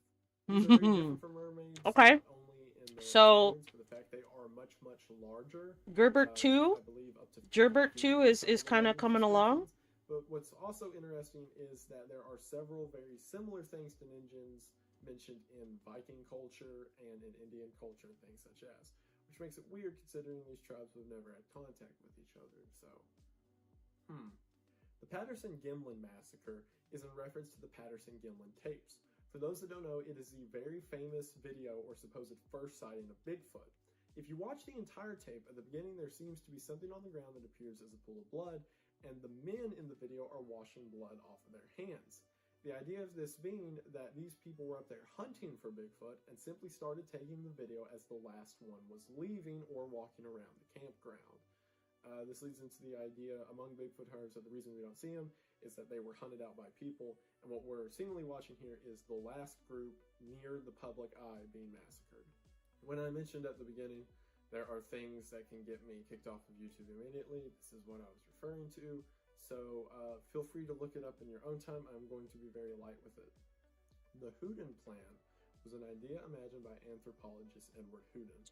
which Hi, essentially Deku. said after World War II they needed to do something about Look at the him, little areas. ears. The best thing to do was something called the Great Replacement Look at Theory. him. And Yeah, I'll let's stop make him talking fatter. there and you can figure it out for yourself. The oil pit squid was discovered in Indiana, in which, while cultivating an oil source, there was an 8 to 12-inch squid that popped out, and supposedly this has happened more than once by oil crews in the area. This makes absolutely no sense because the squid shouldn't be able to survive in oil, and why is it in the middle of landlocked Indiana? A lot of the information I found on this related back to the hollow earth idea. Regardless of what your theory is on it, it's very weird that this thing exists at all. And then lastly, I'm going to get into the two most interesting theories that I found on this tier, and I believe that they're interconnected to each other. You got Googie's mic? Let's go! The background of it essentially looks like this. In the 1820s, there was an animal researcher who was trying to figure out why lemurs existed in some parts of the world and not others, and seemingly skip giant areas. This was one of the first groundworks that led to the idea of Pangea, and that all of the continents were originally pushed together. However, even going off of Pangea, that would mean there was a giant portion of land that just doesn't exist anymore, with the idea being whenever the plate shifted, it simply sank below water. The name of this unidentified continent was called Lemuria. Get it? Lemuria. Hey, Lemuri. Supposedly Lemuria is supposed to be is an area known as Mount Shasta. Locals have said that at night you can see people leaving in robes. And these people are tall, like much taller than any person can be, 9 to 10 feet. Supposedly beneath Mount Shasta is a completely hollow ground, and the survivors of this Lemuria sought it for shelter and have lived under there, untouched by society ever since. In 1904, a researcher went to Mount Shasta and said he found miles and miles of underground caves full of gold and silver and crystals and things such as, but whenever he put together a team to go research it, he disappeared, which is weird. Most of what I found on Lemurians and the people of the Mount, again, relates back We're gonna to make him Earth sit. theory, which is why I think that was mentioned so much in this stage, for the idea that there is this untouched race We're gonna make him sit. in underground caves in the modern times. This also relates to something else on this tier, which is crystal skulls. There are 13 I haven't seen it yet. crystal skulls that have I'm been gonna found watch it variously tonight with Cal for around the date night. world. But what's odd about them is while they're all made exactly the same, no one can place where they came from. They were each recovered from different dig sites and seem to have the same properties as one another, yet no one really knows where they came from. And every accusation where they came from, such as pre-Columbia or Spain or whatever, has been proved false. According to the legend surrounding I the got you, skulls, homie. they supposedly contain energy.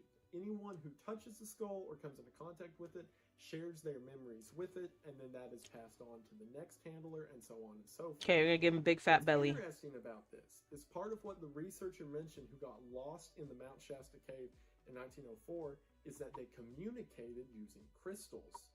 When I was reading this for this tier, keep in mind these are two different theories, I thought it was wild that these crystals that Lemurians have to supposedly communicate Oh, Lemuri. with each other seem to be Lemurians. the same things that these skulls were that supposedly communicate with each other, and no one knew where the skulls came from, and it related back to Lemuria. Oh, back to Lemuria. I don't believe in this. I think it's neat. So to encompass this whole theory together, especially with other stuff seen in the tier, that would mean that the Lemurians did go underground but found either the Agartha beneath Earth or at least hidden passageways that work all the way under Earth, and there is an entire civilization of humanity existing apart from ourselves underground, and periodically their belongings, such as these crystal skulls, are found in other parts of the world. So there's my huge Honestly, secret underground mole people. I want to live underground. And that will do it for tier 2. This was a long one. They only get longer. Like I said before, we are still on tier 2. Oh, speaking of coming into extra money. Hey guys. If you look in the top left here, and also the pinned message in chat, I'm raising funds for Hope for the Day. If you guys didn't know, I'm starting the first East Coast VTuber convention. It's called Onki. It's going to start in November in Danvers, Massachusetts. You can go to onkiexpo.com and get your tickets now. But in the top left, we have a Tiltify campaign. We're going to be raising funds throughout the entire month of May for a charity called Hope for the Day. Hope for the Day raises funds. They do mental health awareness. mental health awareness and suicide prevention. They're a really awesome charity. We've raised, oh my gosh, we've raised almost $1,000 already. That's crazy work. But if you'd like to donate, you can scan the Tiltify QR code in the top left of the screen. I've also pinned our Tiltify link. Every little bit helps. You don't have to give a lot, but every little bit helps for a great cause. We're partnering with Vexpo, which is the VTuber convention that's in the UK, and Load Screen, which is a production company that does a lot of esports events. And we're going to be pooling all of our resources together for the entire month of May to raise funds for a good cause. So we'd love your help. If you can't donate, that's totally okay. But sharing the link around, talking about the convention and talking about the charity, that's also an amazing thing that you can do to help us out. Oh shit, Switch is here. Guys, if you don't know Switch, Switch is our director of virtual relations.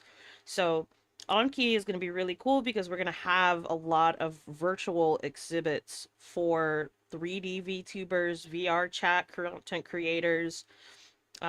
We are working really hard to make some really cool shit happen.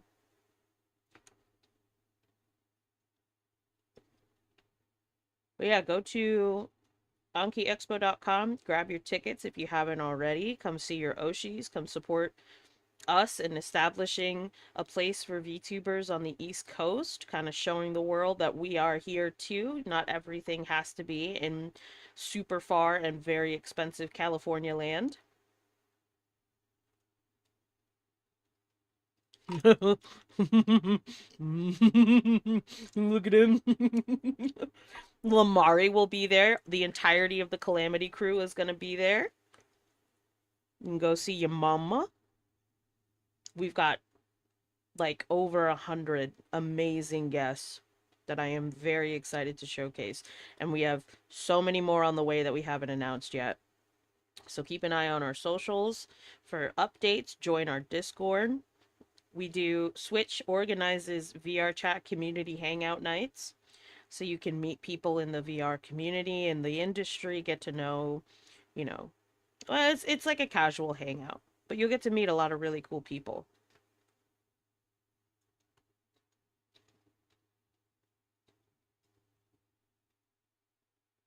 Well, yeah. Hope for the day. Please share it around. Donate if you can. We have prizes.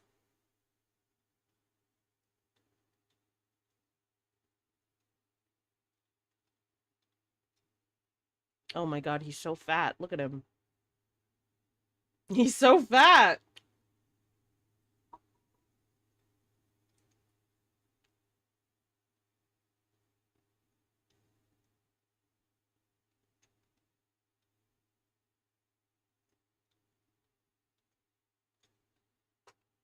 Yeah, so we made Gerbert first.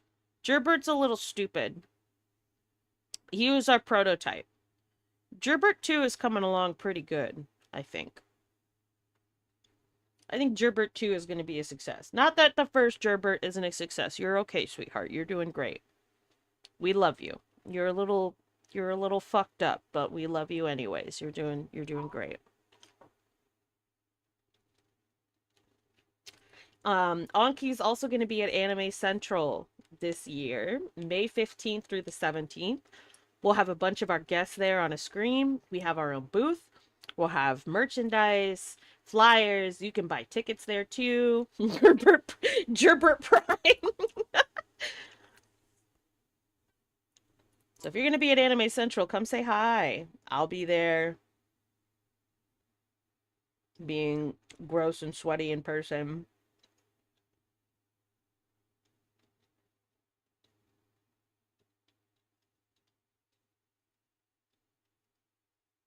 Mm. Mm-hmm. Mm.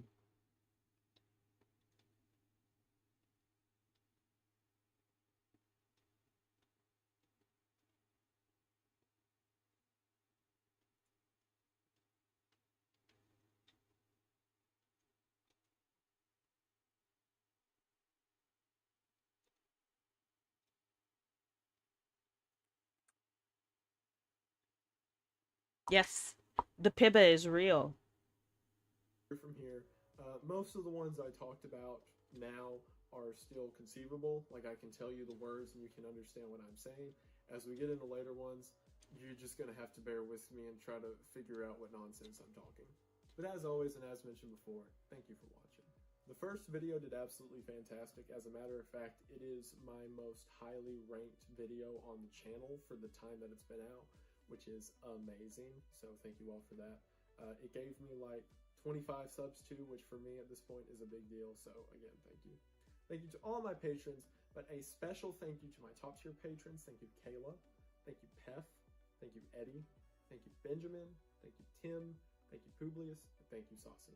I'm going to keep cranking these out. You all seem to like them, so it looks like we're going to be going through the entire iceberg. So that should be fun. I'm looking forward to it. But once again, as always, thank you guys for watching, and I will see you in the next one. Bye. We just did 2. So now we're on 3. What is up, everybody? And we are on to tier 3. Now, as you can probably see from the video title, this is not going to be the entire tier 3.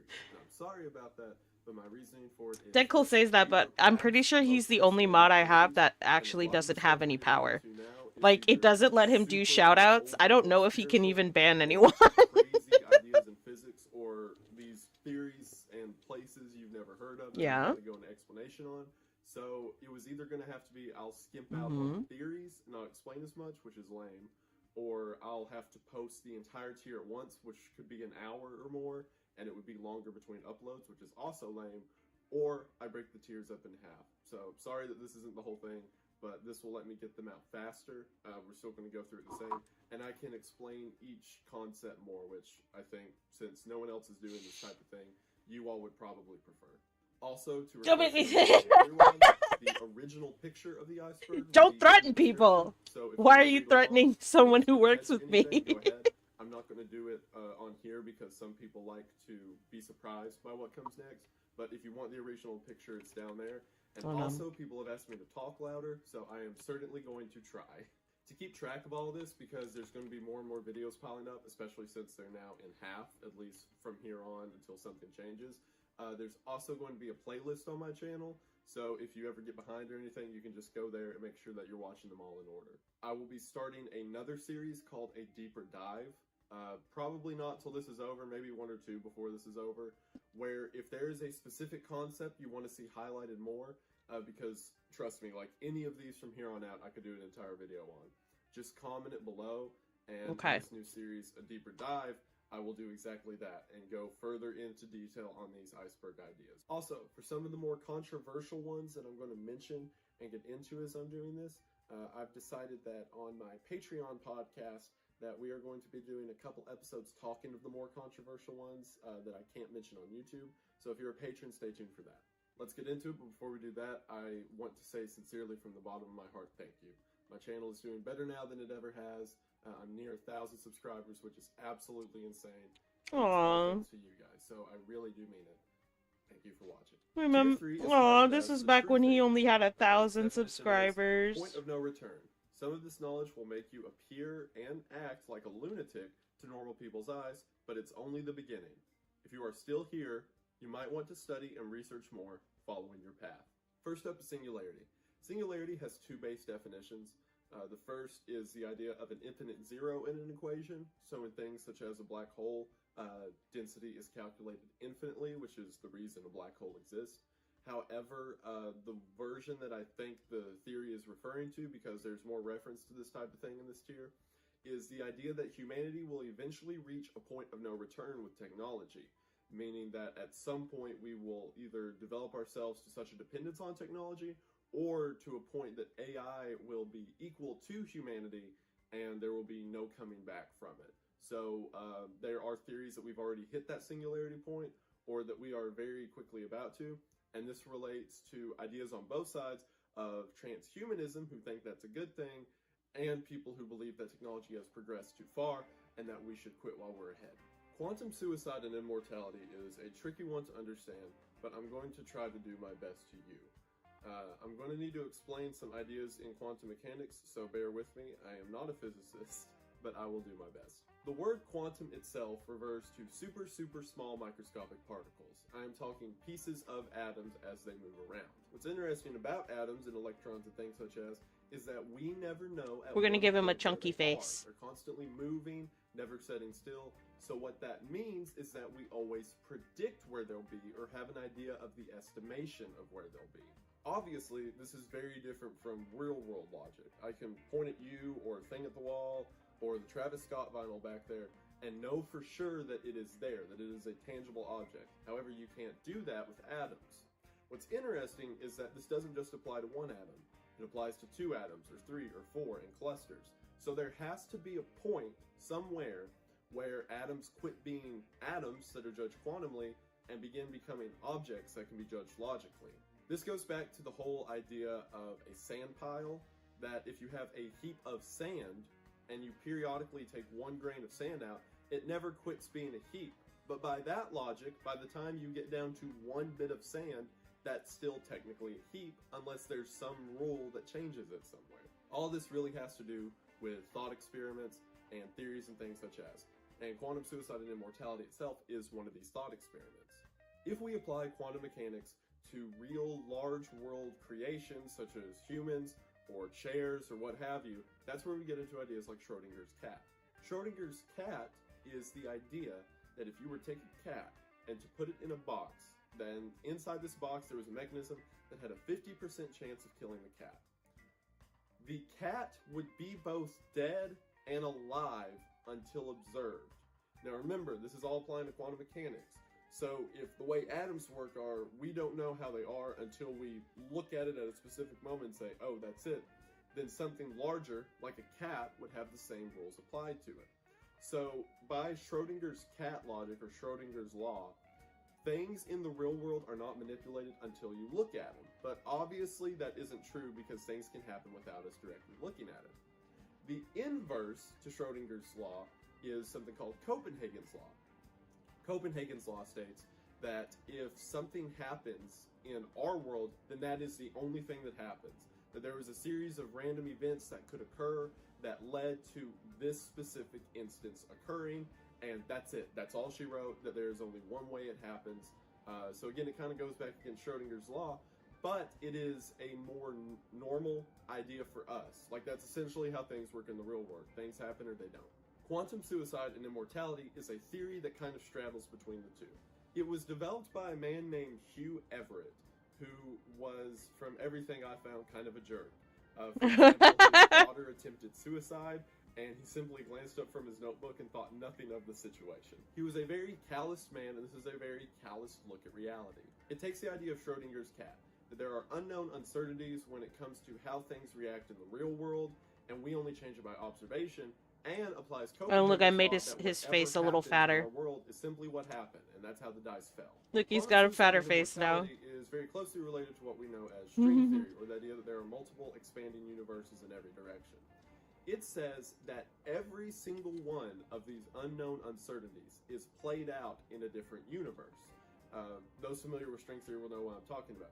Every decision that you could make is made in a separate branching off pathway, and this goes on infinitely forever for everyone. Quantum suicide and immortality is applying this to the person, saying that if you are a depressed individual, or if you are a very lively, happy individual, every single change in your character will be played out across these different timelines, which means there are some where you always commit suicide, and this is rather dark, but like I said, he was a callous man, or there are some where you live forever. His thought process on this being, if you live to be 100 and your heart simply stops, well, there's a branching off universe where your heart goes a second longer, and another one where it goes a second longer, and on and on and on, which means there are infinite universes where you commit suicide or die forever, and ones where you live on forever in these branching pathways. I really hope that wasn't boring. I thought it was a really cool concept, so yeah. The tree swastika was discovered in Germany in 1992, in which 140 larch trees were planted in the pattern of a swastika. The significance of larch trees is that they share similarities in color and design with the other trees of the area year-round, except for a 3-week window in the winter in which they become brown with their leaves, and as you can see in the picture, create a different pattern when planted between them, in this case a swastika. What's interesting about these trees, given how tall they are, is that they would have to be planted a long time ago. And what's even more interesting is that this isn't the only one. There have been several found across Germany, Poland, France, and things such as, which it's believed during World War II that Nazi sympathizers or Nazi commanders in certain regions would plant these as a show of good faith or loyalty to the fatherland and blah blah blah, what have you. It's interesting that these monuments, or natural monuments to an empire since defeated, can still appear randomly in the real world, and it's scary to think of how much deeper ideas like this go than we're publicly aware of.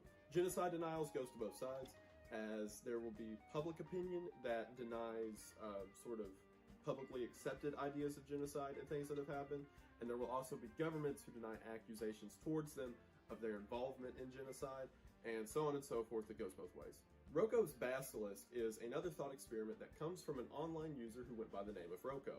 He developed the idea that if AI is to come to a point of singularity, or to where it gets so powerful that it's smarter than us and starts to kill us, it would be beneficial now to help it.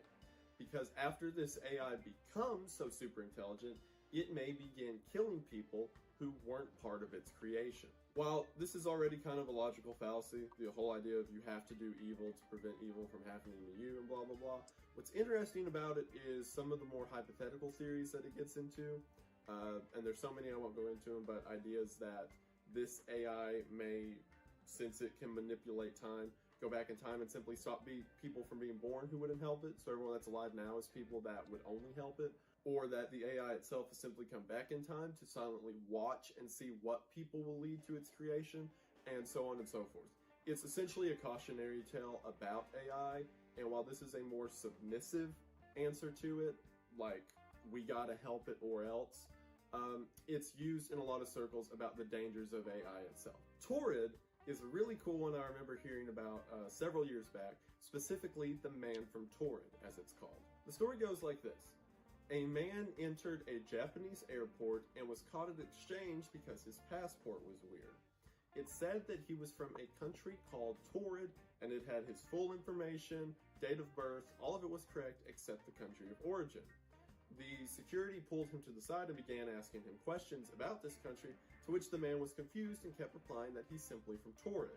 As a matter of fact, he pointed to it on a map, saying that that map was incorrect because it's supposed to reside between Germany and France. He gave correct accounts of information through history, like World War II and the Soviet Cold War. He gave numbers for them to call, which all proved to be non-existent, and this lasted for some time. That night, the security put him in a hotel so that they could figure out what to do, and the next day when they went to get him, he was gone. There was no evidence of him, there was no information found, and he was never seen again. A lot of this relates back to the Mandela effect that I mentioned in the first here. There are these parallel universes that keep interacting with one another, but it's interesting the idea that there is a different, slightly different world from ours. It still had events like Cold War and World War II, but resulted in the creation of a new country called Torrid. The bloop is something that personally affects me because it has to do with my worst fear ever, the ocean. In the early 2000s, ocean research Not a fan of the bloop. Several microphones placed across the Pacific Ocean, the purpose of it to be to monitor blue whale migrations. That was until, out of nowhere, from a location that was triangulated to be the bottom of the ocean, there was a bellowing roar that was so loud it was picked up by microphones in a 3,000-mile radius direction. To put that in perspective, the vocal cords of whatever this thing was had to be 3 times the size, at least, of a blue whale. To this day, no one knows where it came from, and it has been the subject of several conspiracies or monster theories about things that live beneath the ocean, which is just further confirmation to me that I don't belong in the ocean. Rosicrucianism is closely related to an old religion that was a branch off of Christianity some 800 years ago, known as Gnosticism, or Gnosticism, not sure how to pronounce it. It essentially follows the idea that God and the Trinity is real from Christianity, but that there are lesser gods, and each of them are mandated to do different things. More specifically, the idea that the lesser god that created Earth is evil and mischievous, and that's why there's so much sin and misery on our Earth. While good things come from Christ and the Godhead, bad things come from our smaller god. Rosicrucianism, from everything that I can find, believes this theory but applies more science into it. Where this applies is that almost everything I found about Rosicrucianism applies to the Masons. The idea being that several of the founders of the Freemasons subscribe to this ideology, and were not only that, but were sort of high priests in this order. So the idea of deidal Christianity mixed with phenomenal science creating the Freemasons stays in line with most of the theories that apply to them. Sinkholes are exactly what it's referring to. Sinkholes, for those that don't know, periodically, especially in man-made areas, giant holes in the ground can open up, and I mean huge. It doesn't just have to be wherever man-made items are, but that's normally where it happens. A lot of the theories around this go back to the idea of gods and stuff, that we have overpopulated the earth too much, and so it's cleansing itself, or back to harmonic vibrations on the earth, and make your own calculations from it, but that's just what the theory is referring to. The Publius Enigma dates back to Pink Floyd's 1994 album, The Division Bell. Someone by the name of Publius appeared online and began saying that there was a secret message hidden in the album The Division Bell, and anyone that figured it out would be given great reward. Now, while you could just chalk this up to some crazy person on boards, they seem to know a whole lot about Pink Floyd and the album itself, and when questioned about their legitimacy, they said to watch the stage at the next Pink Floyd concert, to which the lights began flashing in code the name of Publius. So obviously this guy has connection somewhere. Despite this, there has never been any huge secret, at least from what I can find, derived from the Division Bell album, and most people believe it to be some huge sort of like paparazzi show from the agents who put together the album, but everyone exclusively denies this. So who is Publius, and what's the secret of the Division Bell? Russian sleep experiments are a supposed experiment that was uncovered that happened in Russia during World War II. And while you may be familiar with the famous creepypasta that I was before looking into it, the creepypasta comes off of the supposed real-world documentation.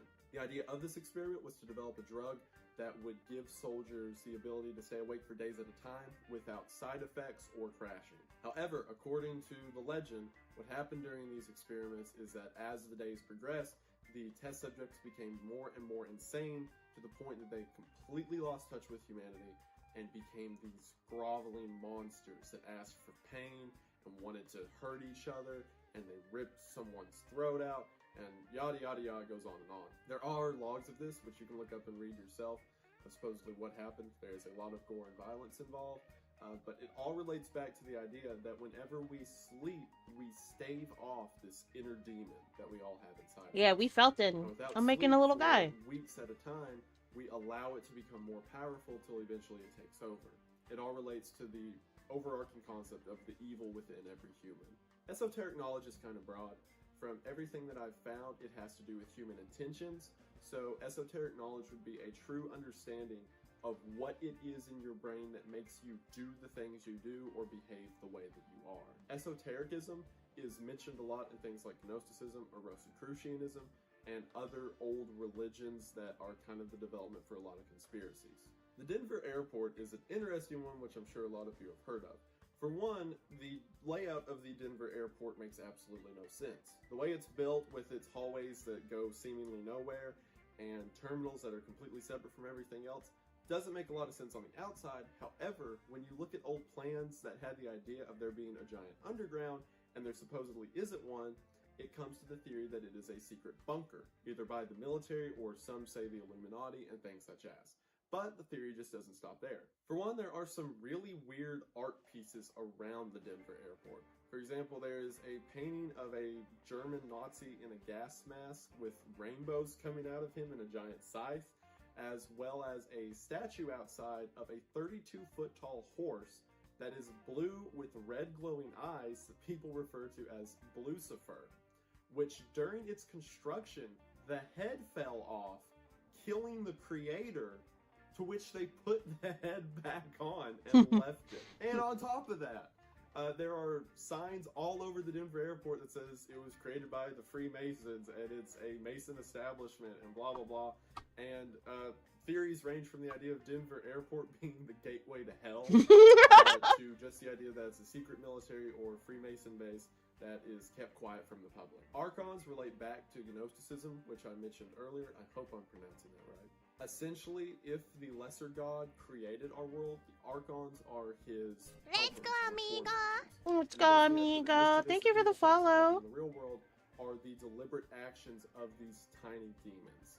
I say tiny demons, essentially it's just demons working for a different entity than the devil.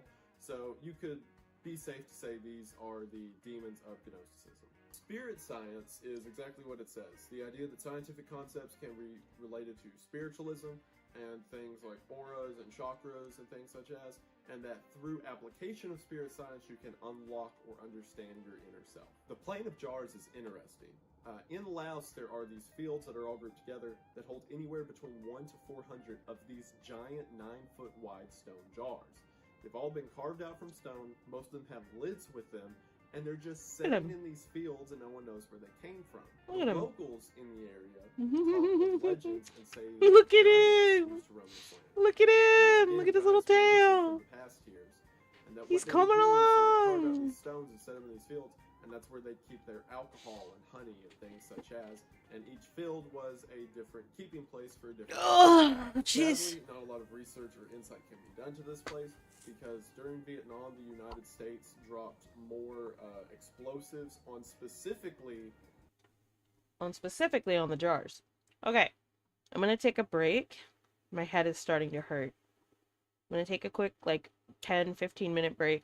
I'm gonna get something to eat, and we will be back to continue making a little man. I'll be right back.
Okay. Hmm.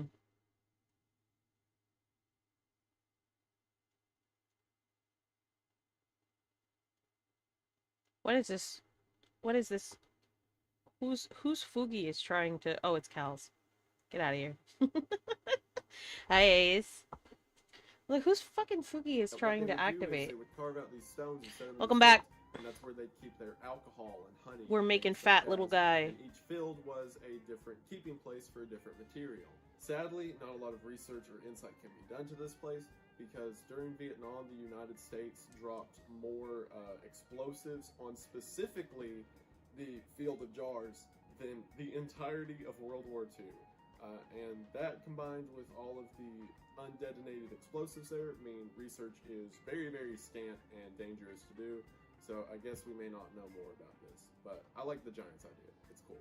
Beacon of Hate was discovered on June the 2nd of 2000, in which a man in the western United States began picking up on this radio transmission that was being broadcast locally, and after enhancing it, he found a looping broadcast in which someone was screaming over and over about America selling themselves to camels, and pornography and religion should die, and the end times is coming with Because a chariot, and my eye is other actually mixes down of, here like, for once. Revelations type speak, and general disdain for the United States, so on and so forth.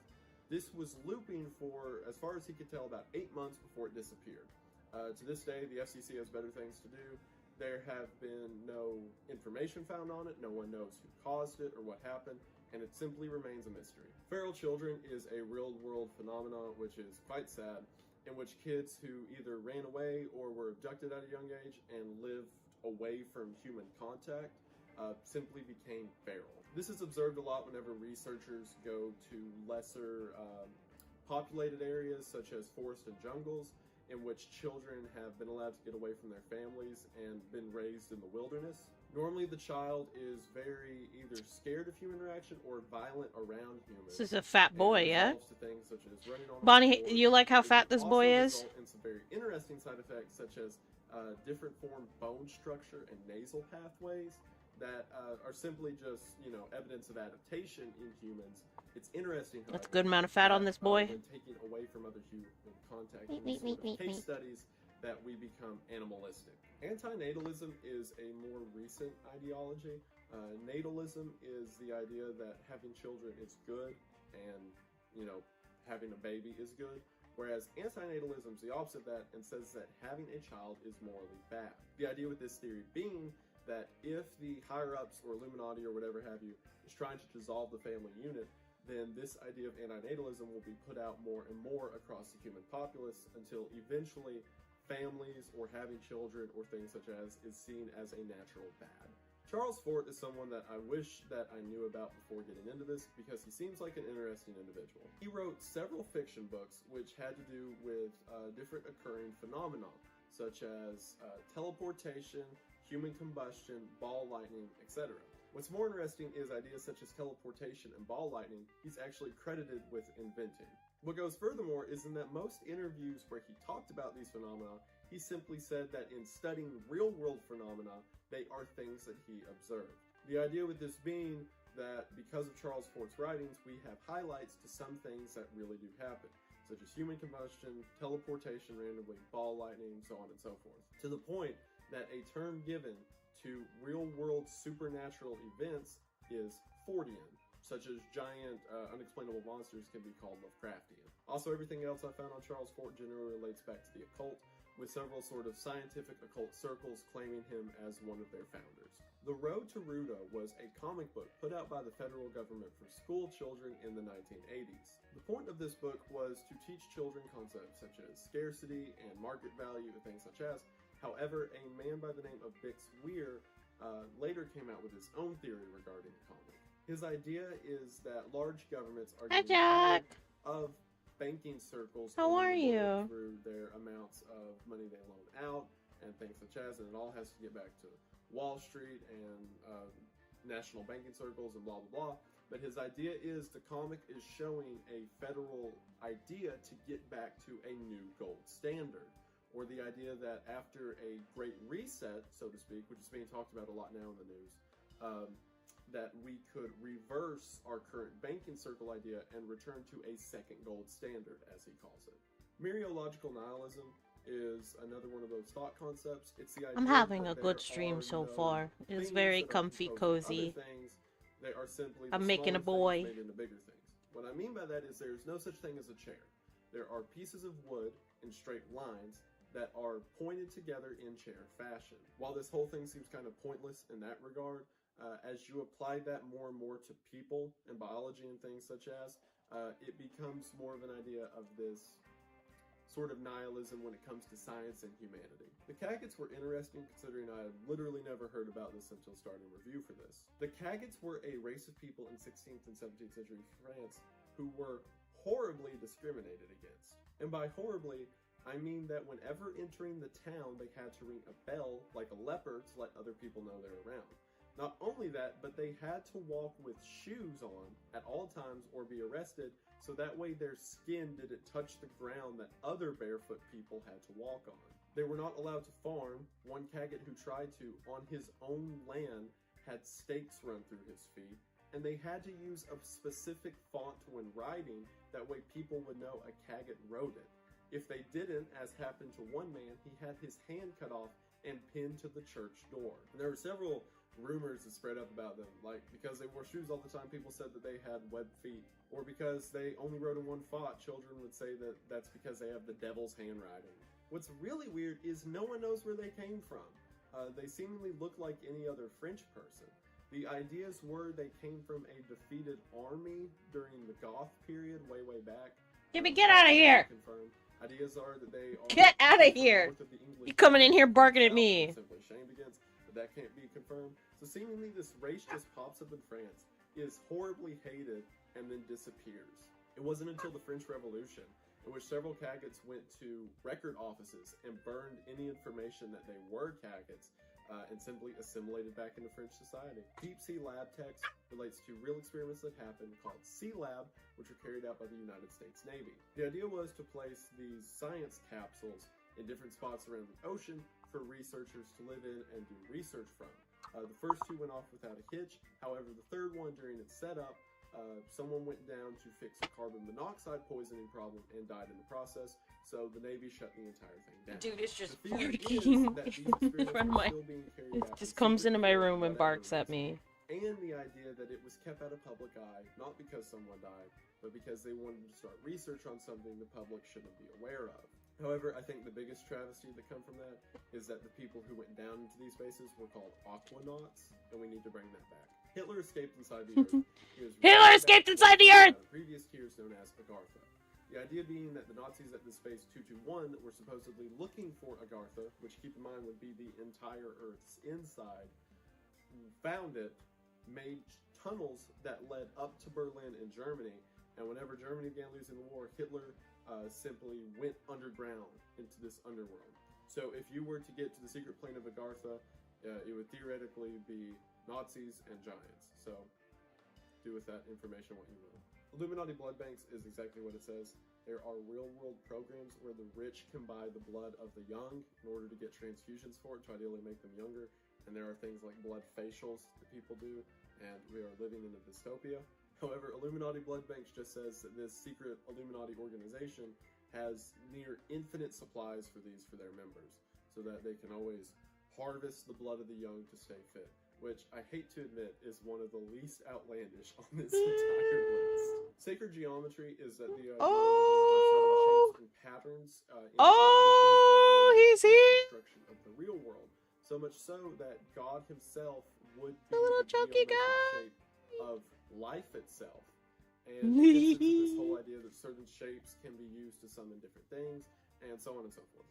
The Black Pope prophecy comes from a supposed prediction that popped up in the 1500s, specifically 1590, that was 112 phrases to describe every pope in existence. Not only everyone that it came before, that everyone that was coming afterwards. Whoever made this is often switched around with people saying it being different saints or bishops in the church. This eventually leads to a final pope, which it says will bring the fall of Rome. However, this one, from everything I found, is pretty fake. Like, it had all of them right up until 1590 when it was written, and then after that, none of them made any sense applied to different popes or whatever. DMT beans is the fact that while on DMT, several different individuals have these shared hallucinations of something called clockwork elves, which appear as these tall, silvery, slender creatures that watch over them while they're high. Not only that, but there are several shared hallucinations involving syntax of life and blah blah blah. Don't do drugs. The Missing Children Forest refers to a 700,000 acre forest in LA County, Los Angeles, in which children have gone missing with no evidence found afterwards. Originally, there was about 8 kids that went missing and was later pinned on a serial killer in the area, but since then he's been in jail and people have still gone missing in this forest, to the point that dozens of kids simply walk into the woods and never return. This can lead to tons of speculation, but it all traces back to the idea of what in these woods is drawing kids in and what's making them not be found. Solipsism is the concept that Thank you for the nothing sippy. outside of your own mind can be known. For I got my example, we could all water. be in the Matrix right now and everything we see be fake. We could be in alternate realities and everything that we see is an illusion. Thank you. Blah blah blah. But the only thing you can know for sure is your mind. The fact that you are having thoughts right now and that you created these thoughts is the only thing that can be known for sure. And it is the base theory for the famous phrase, I think, therefore I am. Thule is a concept that has been traced back to the early Greeks, in the idea that on all their maps they had this region located far to the north known as Thule, in which they said that's where sea monsters came from, that's where these giants came from, etc., etc. There's different theories about, well, maybe it was Ireland or maybe it was Norway and whatever have you, but what's interesting is it's never been exactly laid down. And while all of the Greeks had sort of this unified idea of what Thule was and what was there, we can't find anything that exactly matches it in our modern text. So maybe it's something that sank below ground in a plate shift, or maybe it's something that never existed. Who knows? Der Glocke is German for the bell and refers to secret Nazi superweapon research that occurred in World War II. Theories for this include things such as the Wunderwaffe or the Schurnegewehr, which is German for wonder weapon or sun rifle. The ideas for this being that the Germans were looking ways to concentrate radiation into these centralized waves as a form of attack, or electricity itself in these sort of like long-range tasers. Not only that, but there were records of them looking into teleportation and how to move people instantly over large distances. They were looking for these giant air plug cannons that would fire a piece of air large enough to take out planes, and it goes on. But this whole Die Glocke just relates to the idea that these Germans had working models for these things, and that the reason they've been kept so secretive is because after the Allies won the war, they wanted to use that research themselves. And that's it for part 1 of Tier 3. I will try to get the second part of Tier 3 out as soon as possible. But once again, just thank you guys for watching. It really does mean the most. Special thank you to all of my subscribers, and especially all of my patrons. A very special thank you to my top tier patrons. Thank you, Kayla. Thank you, Peth. Thank you, Eddie. Thank you, Benjamin. Thank you, Tim. Thank you, Publius. And thank you, Saucy. Link will be in the description as always. I really do mean it, guys. Thank you for watching. It's amazing to see the growth that I've had for as small as I am. I'm going to keep doing this. Hopefully a deeper dive will be fun and you all will enjoy that. But again, just thank you for watching. I hope you enjoyed, and I will see you in the next one. Bye.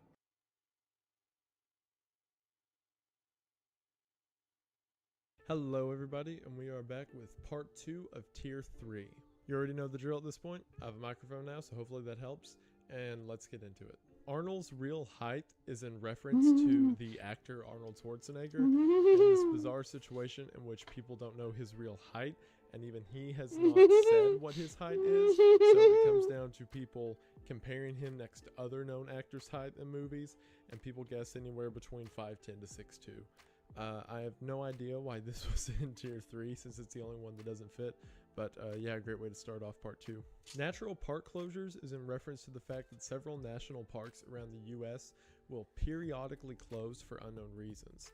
This can range anything from cleanup time to certain year time events when supposedly workers are off, yet it doesn't make sense since national parks aren't exactly something that needs mediated, leaving people to believe supernatural occurrences or things like I spoke of in my stairs video and so on and so forth, that there are these secretive phenomena that occur throughout U.S. national parks that the managers of them want to keep the public quiet of. Lake Baikal is referencing Lake Baikal in Russia and is the deepest lake in the world. At 5,387 feet, it's host to several mysteries, including that of aliens and sea monsters and things such as. When the lake was first discovered, several runes and etchings were found that depicted giant fish people walking in and out of the water and these giant serpents moving beneath the waves. It goes further than that though. Declassified Russian documents show that researchers who went underwater to look for missing people came across these humanoid-looking creatures in silver suits, and whenever they approached these creatures, 3 people in the crew were instantly killed and 4 others injured. Several lights have been seen both beneath the waves and above them and in the sky around, and people even report mirages of castles and old buildings on the shore that disappear with the blink of an eye. The dancing plague was a real-world phenomenon that occurred in 1518 in France. Look at it! For whatever reason, a few people in the middle of the town began dancing. A few more that began watching began dancing as well, and this went on and on for 2 months. During this time, about 400 people became involved, with roughly 24 dying of exhaustion. The story goes that the people who were dancing were crying, trying to get people to help them stop. Local shopkeepers were bringing food out to feed the people as they were dancing since they couldn't quit. And to this day, it's just chalked up as mass hysteria. No one knows why the dancing plague happened or where it came from, and it just remains a weird story. Panspermia is a belief that life does exist in the universe through microorganisms. In other words, asteroids that pass by Earth or other places that maybe host microorganisms carry them through the stars, and that's where other life species can come from and things such as. It's pretty much just the idea that life exists everywhere around us even if we don't see it. The WebDriver Torso is a bizarre YouTube channel that popped up in 2013. Since then, all the way into 2018, they upload these random videos that are just a red square and a blue block in different directions as beeping noises is played in the background. There are a total of 624,774 of these videos. And while Google has come out and said that it's merely just something to test the YouTube algorithm, the beeping is definitely odd, meaning leading many people to believe it's a sort of numbers broadcast or something else creepy shadow man. Toxoplasmosis is a real-world disease in which the parasite Toxoplasmodia enters the human body. While in the body of a healthy person, Toxoplasmodia does nothing. If someone is pregnant, it can cause severe damage to the baby. Other than that, it's not really a big deal, and the parasite is most often transferred through cats. However, where the theory comes from is that studies have appeared showing that toxoplasmosis can cause neuroticism in the host. Now, while you may not think this is a big deal to people associated with parasites, keep in mind there are about 3 million confirmed cases of toxoplasmosis in the US every year. The theory with this being that the parasite has drastically influenced not only American culture, but world culture for years due to influence of the psychology of its host, which again is a lot. Introspection rundown is a practice employed by Scientology in order to treat mental breakdowns. This has gone so much so to the point of saying that it is a replacement for psychology itself. While the church is very hush-hush about what happens during these procedures, it did come under scrutiny whenever someone died during one of them. Lisa McPherson was a woman who was a member of the Church of Scientology. I gave him a little arm. Breakdown in a car accident. Members of the church came, took her from the hospital, saying that she didn't believe in medical treatment, and brought her to a discreet location. Her body was found weeks later severely dehydrated and malnourished. Not only that, but she had hundreds of insect bites on her, which the coroner later believed to be that of a cockroach. So that creates many questions about this scenario. Did the cockroach bites happen before or after she died? And if they happened before she died, then what the heck is this introspection process that Scientology uses? The United States are an experiment relates to the idea of the Great Experiment, or the overarching idea that the United States was created in order to prove to the world if democracy could work. Where it gets into more of the conspiracy side is what powers wanted this experiment to happen, be it the Freemasons or the Illuminati, or some other creepy historical shadow organization. Belfield PSYOPs, I couldn't find anything on. I believe this is referring to the Belfield conspiracy, which is sort of an old joke. Belfield is a small town in Germany, and the joke goes like this. Have you ever been to Byfield? Do you know anyone from Byfield? Do you know anyone who's ever been to Byfield? Well, then Byfield simply doesn't exist. It's sort of a parody of the whole idea of crazy conspiracies that just say these blatantly giant things don't exist. Like, for example, in searching for this, I came across the theory that Finland doesn't exist, and that kind of got the point across. Online video game monitoring is exactly what it says, that the government and other agencies is watching online multiplayer games in order to monitor what people are saying and doing, which, considering the announcement Sony just made, is not far from the truth. John Babacone Lee was a man arrested for murder in 1885 and sentenced to hang. In researching this, it seems like he didn't do it, or if he did do it, the evidence was circumstantial. Look at him! Since all the evidence I could find was that he was a guy who lived near the woman who was murdered and had a cut on his arm, which meant she may have possibly fought back, which circumstantial at best. However, what's interesting about him is that when he was taken to execution, he was attempted to be hanged 3 times, all 3 times of which it didn't work. What happened is the trapdoor was tested out as he stood there. He then went and stood on it, to which the trapdoor was pulled and open. He stepped off, the trapdoor. I'm making these little tested again, dudes and I'm which it gonna opened give them fine, out at our and this booth at process Anime repeated 3 Central. times, which after finally the medical expert said that he wasn't going to be a part of it because God didn't want this man to hang, and instead John was just given life in prison. It's an interesting story, especially since there were witnesses and this happened 3 times in a row. It leads to the idea that perhaps divine intervention didn't want John Little to fat die. guy. RPG Insanity Training was a wild read. When I finally found information on it, it's the idea that Yakuza is paying off Nintendo and other game companies such as in order to promote insane behavior in their audience to promote further anarchy and disruption within communities and the world. From Yakuza? Yeah. Don't play Animal Crossing.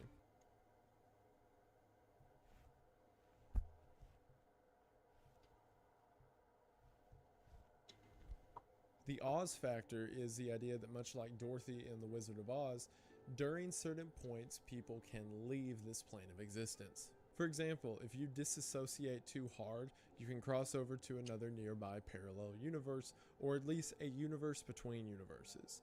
All the examples that I found in this were such as whenever you enter a building where it seems like none of the workers are there who should be there, or if how was Oshi uplink? Interactions seem Did you have a good time? Incredibly odd for a small amount of time. This could be signs Any that tips? you are in a sort of any space between things spaces. you'd Now, like be us to honest here. implement it, Anki? Some of these titles are so vague, I could find nothing for them exactly.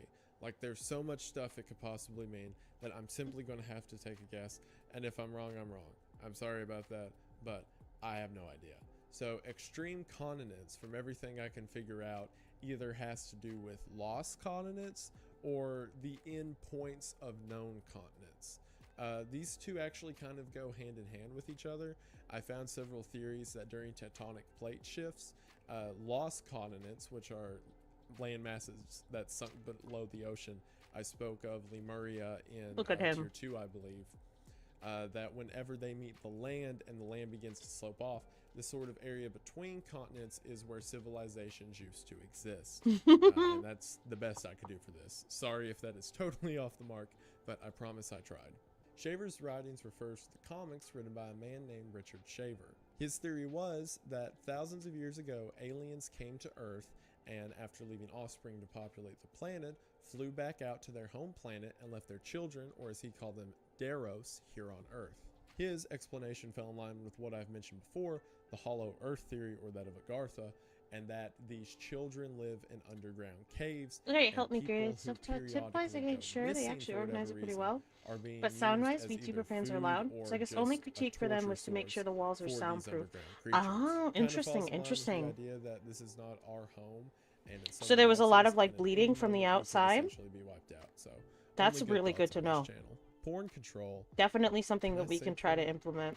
whatever. Especially for like the Porn control ASMR room, is because the like the whole idea point is for that it to be like a porn calm is space. used by mass media or global elites in order to make the populace submissive and compliant. The idea with this being people who watch porn have decreased sex drive for other people, which makes them less outgoing and less assertive in situations, and generally makes a weaker populace, and therefore porn is used as a manner Oh, I see. to disable the population for whatever these higher powers want. A temporary autonomous zone is more of a belief, especially one imposed by anarchists throughout history, with the idea that throughout periods of time, whenever government That is a good thing to infringing on know. culture too much, areas should crop up, or temporary autonomous zones, I as know, they're called, I know, in at which least for like the information layout could be, that we're planning, exchanged freely, we're going and to thoughts try and to make ideas sure that between like people, anything that's and then they could disseminate supposed to be and loud leave the autonomous is to zone, be on the other and these side. ideas could continue to proliferate. So, Like for our everything, panels I would are essentially think of it as on underground one side churches of the or, hotel, and performances secret and book things are readings on like the during complete book opposite burning side. times throughout history, and things such as. Basically, the whole idea that if a government is encroaching on culture or ideas too much, that people should come together and exchange them in secret. Henotheism is when someone I'm excited. I was believes in their so gods, like yet day only one. I was like, we worships have to one showcase god. Alpine. This is something that is commonly Gotta get seen the boy throughout in there. history, where often people would believe in the hierarchy of gods in old legends, yet they would normally only go to churches or worship a specific one. This is just sort of the name to describe that. Quantum jumping is an idea in spiritual psychology and very closely relates to spiritual science. It is the idea that in times of stress, someone can quantum jump to another version of themselves in a parallel universe Look at in order him. to gain insight Look at my or fat information. son. This has a lot to do with self-enlightenment, and if you wanted to think of it as anything, kind of think of it as the Oz factor I mentioned earlier, Look at him. only done on purpose in order to learn something. Falconelli is interesting because no one Look knows at the identity of this him. man, and the only reason we know he exists is through his journals and students who say they learned under him. Falconelli was a French alchemist. This relates back to the Philosopher's Stone that I mentioned earlier, but he wasn't just an alchemist, he was the best. So much so that his So he students say they did a would lot better than routinely our see him turn 100 grams our of iron prototype. into gold and things We're such yeah. as. Considering that he would have operated in, I believe, the 1500s, Oh, we're a little any fucked up, but we practices still that he love would have been him. doing would be far ahead of We his still, time, I love you. You'll yet stay with again, me we don't know his forever. identity. So I'm just This gonna leads make a theories bunch for of everything these that little he was dudes, an alien or the devil. and we'll hand them out. Figure out somewhere in the middle what you want him to be. Fringe Viper releases is exactly what it sounds like. You think I should give him some Several clothes? deadly viper species popped up in France within the last 20 to 30 years, with the idea being that secret organizations or the French government themselves are purposefully doing it either to keep people out of the woods or control the populations of various species of animal. Although the latter doesn't make that much Thank you sense, so much for because if sharing you that wanted with me, to by do the way. that, Definitely why no make hate them at all. venomous? Grey goo is Valid another concern and something that we concept, can has to do with make a note singularity of that, and again, do our I mentioned best. in Tier 2, or ideas of technology taking over. It essentially gets to the idea that nanotech will commit something called ecophagy. But from which what I translates saw, to it looked like literally everybody had a eating the really habitat. good time. The idea being that So at some point a nanotech I'm will be excited. developed It that reinvigorated only me to knows make reproduce sure that itself over and Anki is over also going to again. be an And awesome if it sees experience for humanity people. As a threat to this initiative, it will simply eat everything, and I mean everything. Habitat, landmass, I don't know biomass, what kind of all clothes it, I should put on and him. create a gray goo across the planet of itself. Like maybe I'll give him a bow It's one tie. of those cataclysmic events in I'll which give we him a could bow wipe ourselves tie. out, Maybe which is I'll talked give about several another times one like a before and will bow, be mentioned several times. Mach's glasses, principle is a an idea in scarf. theoretical physics, A bow and tie? makes us ask the question What of why color some bow things tie are should held we in orbit use? while other things are pushed away. The description or example that's most common is this. If you were to stand in a field and look directly up at the stars and hold your arms out to your side and spin around, then why do the stars stay in orbit as you spin while your arms are being pulled out from you? It essentially comes back to the idea that while in motion, things near you are pushed away and things away from you are kept in a relative position. It's a weird idea that has to do with, again, theoretical physics, but that's basically the principle of it, and it's used to explain a lot of natural phenomena. Volcani, I have no idea how to pronounce that, Pink? is a series Everybody of forests says that pink. occur in the Okay. Latvian area of Europe, in which these giant stones are assembled into these piles, and no one knows why. Theories have originally ranged that maybe a castle was going to be built there and just hadn't, but there's no record Are you of thinking that this kind of throughout pink? history. To giants putting the stones there, there's giants again. Or What's even this. weirder is that it seems these stones periodically move. Also got this one. Never enough to be widely noticed or able to be pointed at by everyone. As someone but who just also loves enough to pink, keep the local based. park people suspicious Darker they're pink, being you got moved. it, bud. Keep in mind, these are really big rocks. It's not like some kid could just come throw them into another pile if they wanted. It would take some deliberate force of nature. This has led to people around the area considering it a spiritual site, and it is a very popular destination for yogis and witches and things such as. Deep ecology fascism is the combination of two different ideologies. Deep ecology is the idea that nature should not only be preserved, but that nature itself is alive and should be treated as such. While fascism is, for this purpose, the idea of preserving original ideas and circumstances for future generations. So if you were to combine the two, it would be the idea of preserving nature to such a ridiculous degree as if nature itself was alive, which would essentially treat any crime against nature as a crime against man. Deathworm relates to that of the Mongolian deathworm, in which the desert of Mongolia, the locals have legends of a giant serpent or worm that lives beneath the sand, and that people who are caught out there by themselves are swallowed up by it. This is backed up by reports in the area of people going missing with no body being found in the desert, and these odd trails being left in the sand for seemingly no reason. I don't even know if I can talk about this one either. It's exactly what it looks like, the joke off of Family Guy, and says that the government developed one in the 80s, and I'm not kidding. KKK funded by governments is exactly what it sounds like. The idea that the government has funded the Ku Klux Klan in order to keep down minorities throughout history, and not just our government, but that England had backing in it too. So yeah. The Titanic didn't sink actually has more plausible information behind it than any other conspiracy in this tier. The company that owned the Titanic, White Star Line, which keep in mind one of the partial owners was JP Morgan, had another ship in their fleet called the Olympia. Most people have it in their mind that the Titanic was way larger than any other ship at its time, but that's not necessarily true. For example, the Olympia, which was another ship owned by the same company, was very similar in size. Look at A few him! months before the Titanic set sail, Look at our the little Olympia had gentleman! an accident that damaged it seriously, and supposedly was going to cost a lot of money to repair.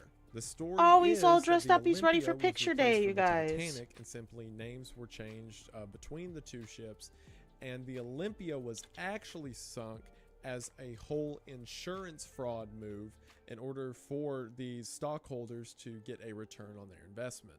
There's a lot of sort of evidence that goes into this. For example, pictures of the Titanic as it's leaving seem to resemble the Olympia more than the Titanic itself. I think it would be really There fun to are do some records kind of stop motion crewmen project. who were supposed to be hush-hush about it, You know, calling the Olympia the when I was younger, I really private, wanted to be an and even more animator, so, the and I went to school for Californian, it, which was and another ship in the vessel. you know, the night the Titanic sunk, life went to happened, about the same and that just spot, wasn't the path hung that I out for ended a up few on. hours, and then left, implying that But they were setting I still up have a huge passion for it's very odd, animation there's a and whole lot of just information art in about general. this, so I encourage you to check it out yourself. A cute little Smithsonian stop suppression motion of this little guy refers would to be the really, recently really discovered fun. event in which around 1900 I think I'm gonna the give him, Smithsonian smashed because I was trying to make thousands him like of he sits. giant human skulls in order to maintain the theory of evolution. So that maybe they I give him science some saw little at fat the feet. time. This doesn't just stop at skull Yeah, I stuff. know you They understand. destroyed other bones, such as You get it. femurs that were 4 feet long because it Maybe I didn't give him match the some little current fat theories feet of to the sit time. on. I guess that's the way science worked back then. If it didn't support your theory, just destroy it. These skulls were found across North America, and not only would it have answered questions about immigration to North America before the coming of Europe and whatnot. Yeah, I think fat it would feet is also the been is an the move. opportunity to study these giant humanoid creatures, but we can't because someone in the 1900s from the Smithsonian didn't like that it didn't match their science project. So, yeah, do with that information what you will. And that is it for tier It's just 3. felt. It was a little while between parts. I had Basic some wool friends come felt. over for the holidays, so forgive me on that. Part 4, or I should say tier 4, should be out fairly soon. I really do want to say thank you, everyone. I'm near 1,400 subscribers now, which is so crazy. Like, to go away with a weekend trip with friends, come back to 400 more subs is awesome. And Yes. awesome, and it really does mean a lot. Giving Special him thank little you feet to all sit of my on. patrons, but a very That was special the thank you move. to my top tier patrons. Thank you, Kayla. Thank you, Peth. Thank you, Eddie. Thank you, Benjamin. Thank you, Tim. Thank you, Publius. And thank you, Saucy. Link for that will be in the description. It will be the same link for the iceberg photo, as I'm just going to continue including that because y'all want to see it. I will see you guys in the next one. There will also probably be a movie review up soon, so look forward to that. Thank you all for watching. I hope you enjoyed, and I will see you in the next one. Bye.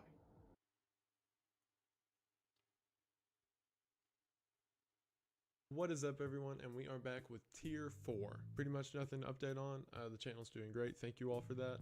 I will say that some of these are a lot more in-depth and specific than ones we've seen in the past, but that's just the trend that keeps going for the entire iceberg. So hopefully they just keep getting better, and hopefully you all enjoy. So sincerely, thank you for watching. Tier 4's title is A Depth of Secrets, and it reads, occult learnings and mysteries of lower tier that apparently seem to be innocent start to become more sinister. You begin to see patterns everywhere, realizing you only dip your toes in the conspiracy world. Very few people believe or have heard of stuff from this level. First up, we have the Dzopa tribe and the related Dropa stones. This one was really interesting. In 1938, a Chinese research team went to I'm gonna make it so like the fat from his tummy kind of folds over his little foot. Once the team got there, however, they found 716 because he's still a graves chunky hidden in boy. the back of these tunnel systems that ran through the Himalayan mountains. What's even Little weirder was chunky. inside of each Look of at these him the way graves he was a sits. 4 Hold foot tall on. human skeleton Look with at an him. abnormally large sized skull. The tombs were filled with ciphers and hieroglyphics that didn't make sense, but located on each one of the grave was a circular disc that have since been turned to Dropa stones. Each of these discs are estimated to be 12,000 years old and contain minerals such as cobalt, which is very rare and normally only found on meteorites. Oh, now would be a good time. So, I'm going to pause real quick. We're going to do a little reminder. So, y'all are aware that I am... Oop, I knocked my phone over. Okay. Y'all are aware that I'm putting together the first East Coast VTuber convention. It's called Anki Expo, and it's going to be in November of this year. But we are partnering with Vexpo, which is the VTuber convention that's in the UK, and Loadscreen, which is a production company that handles esports events. And we are working together for the entire month of May to raise funds for a charity. The whole month of May, all of our streams, all of our activities, and a lot of pushing on our socials, they're going to be dedicated to raising funds for a charity called Hope for the Day. Hope for the Day raises awareness for mental health and suicide prevention. They do a lot of work in the community where they hand out like resources and information, kind of, you know, to help make people feel like they're not really alone when it comes to having depression, and that it's, you know, it's something that can be worked through. So if you look in the top left, we do have a Tiltify campaign. There's prizes and things like that for top donators. Every little bit helps. We're going to be raising funds throughout the entire month of May. Anki itself is going to be streaming. We'll be doing interviews with our guests and also collaboration streams. So we'll be streaming on Fridays and Saturdays between 6 and 8 p.m. Eastern. So you should definitely follow us on Twitch. Check out our streams, hang out, meet the guests, get to know them a bit better, and see them, you know, hanging out. If you'd like to donate, the link is pinned in the channel. You can also scan the QR code. Like I said, every little bit helps, but if you can't donate, that's totally fine. Sharing and just kind of talking about the charity, that's amazing as it is, you know.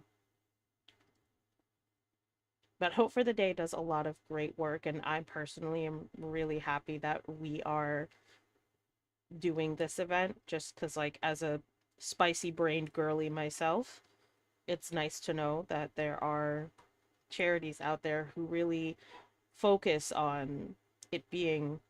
It's a hard thing to deal with, having depression. So I'm very passionate about it. We've done so well so far. We've only been doing this for, wow, 6 days now. And we've already almost raised like $1,000, which is crazy. So we'll be doing this for the entire month of May. Also, Anki Expo has open tickets. So if you want to come see us, support the convention, go get your tickets now. They are available on our website at ankiexpo.com. You can also find them on our socials. Join our Discord for more information.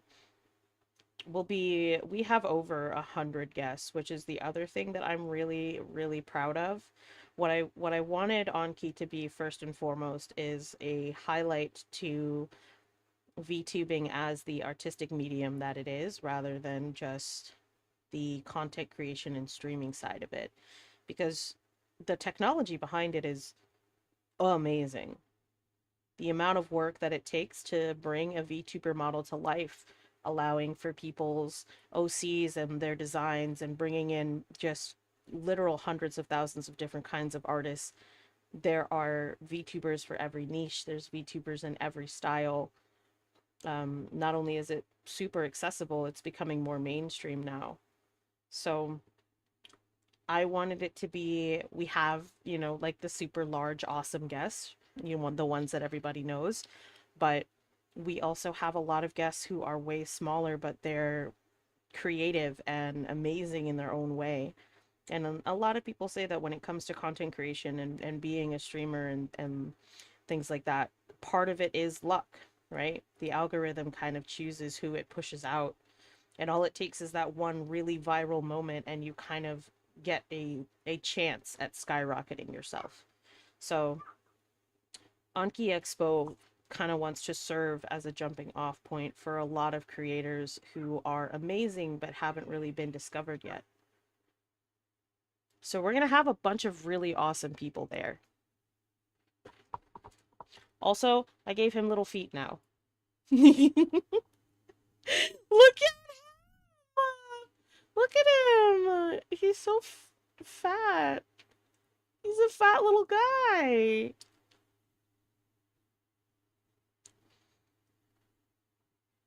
Anki will be at Anime Central May 15th through the 17th. We're going to have a backpack rig from VTuber Research Club. So our guests that we've already got a bunch scheduled, and we're going to have we'll hold meet and greets at our booth at Anime Central, so we can highlight some of our guests there too. So come see us if you're going to be there. Come check out your Oshis. Information on who's going to be there and when will be posted on our social sometime this week. And I'm going to be working hard making a bunch of these little dudes to hand out to people. Research from a Russian university determined that the hieroglyphics on the Dropa stones read out prime numbers. Since this experience, the Chinese government has censored all information regarding it and made that section of the Himalayas a no-travel zone. So yeah, starting off with the working my butt off, sir. Machine relates to the I want to make this thing awesome. When researchers found his coffin, they noticed the odd inscriptions on the lid of the coffin that showed him laying inside of what seemed to be some sort of machinery interacting with this very device, he can stand for whatever reason. What's especially odd is the related Mayan transcriptions in the area spoke that Lord Packle had the ability to control the turning of the sun and things such as. What's even weirder is upon further inspection of the body in the coffin, it is estimated to be that of a 30 This is the ritual. We bring him. for 80 years. So either someone else is buried in Lord Packle's grave, or that inscription of him controlling a machine and turning back the moon and the stars may have some worth to it. Monsanto is essentially your stereotypical evil conglomerate company. They have been known to sue farmers for using natural pesticides in growing supplements. They have been known to fund government campaigns in which the elected politician plans to cut back on restrictions regarding the environment, and have even gone as far to cover up cancer research on their specific products when it's been known to, cause cancer. Of course, as you could imagine, Monsanto is at the center of a lot of conspiracies regarding big pharma and evil tech and things such as. Fumara's are interesting, and one of the weirdest parts, I think, whenever you look into this whole ancient alien idea, in old Hindu and Sanskrit text, there are these records of these giant flying palaces, and they're not mentioned in any supernatural or strange sense. They're simply depictions and writings of these giant floating palaces that would exist above the Himalayan mountains. It's so odd to me whenever you look at stuff like this, how old world countries would simply just be like, oh yeah, Flying houses, those are a thing. North Korea utopia is exactly what it says.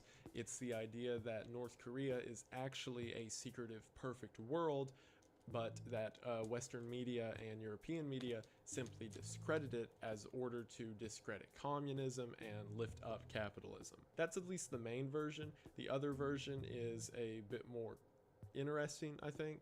It's the idea that beneath North Korea is a perfect utopia, but in order to seem unassuming to the world around them, periodically different citizens are sent to live on the surface for years at a time in order to maintain a low-key look, while they live in perfection and disease-free beneath. However, the first version is usually the most popular, as it's simply saying that our governments are censoring information as to not give us an idea that other systems of government could work better. L'Enfant, also known as Pierre L'Enfant, was the chief architect who designed the streets for Washington, D.C. In his notes, he said he used the celestial bodies in order to map out the routes for D.C. That's why D.C. has very odd street planning when it comes to diagonal cuts and things such as. But as other people have pointed out, these streets also line up in satanic shapes, such as several pentagrams or old world geographic shapes being formed by D.C. streets. This all relates back to the idea that he was funded by the Freemasons and that the original leaders of the United States knew what he was up to, and it's all Illuminati, Satan, government, yeah. The Grand Unified Conspiracy Theory Illuminati, is Satan, rather diverse government, depending on yeah. who you ask. Normally it looks something like this, and it's just the idea that reptilians and Big Pharma and Illuminati and Satanism and all that interconnect with each other, and it is all one conspiracy theory that we just look at certain aspects of. Cyber squatting time travelers is pretty funny.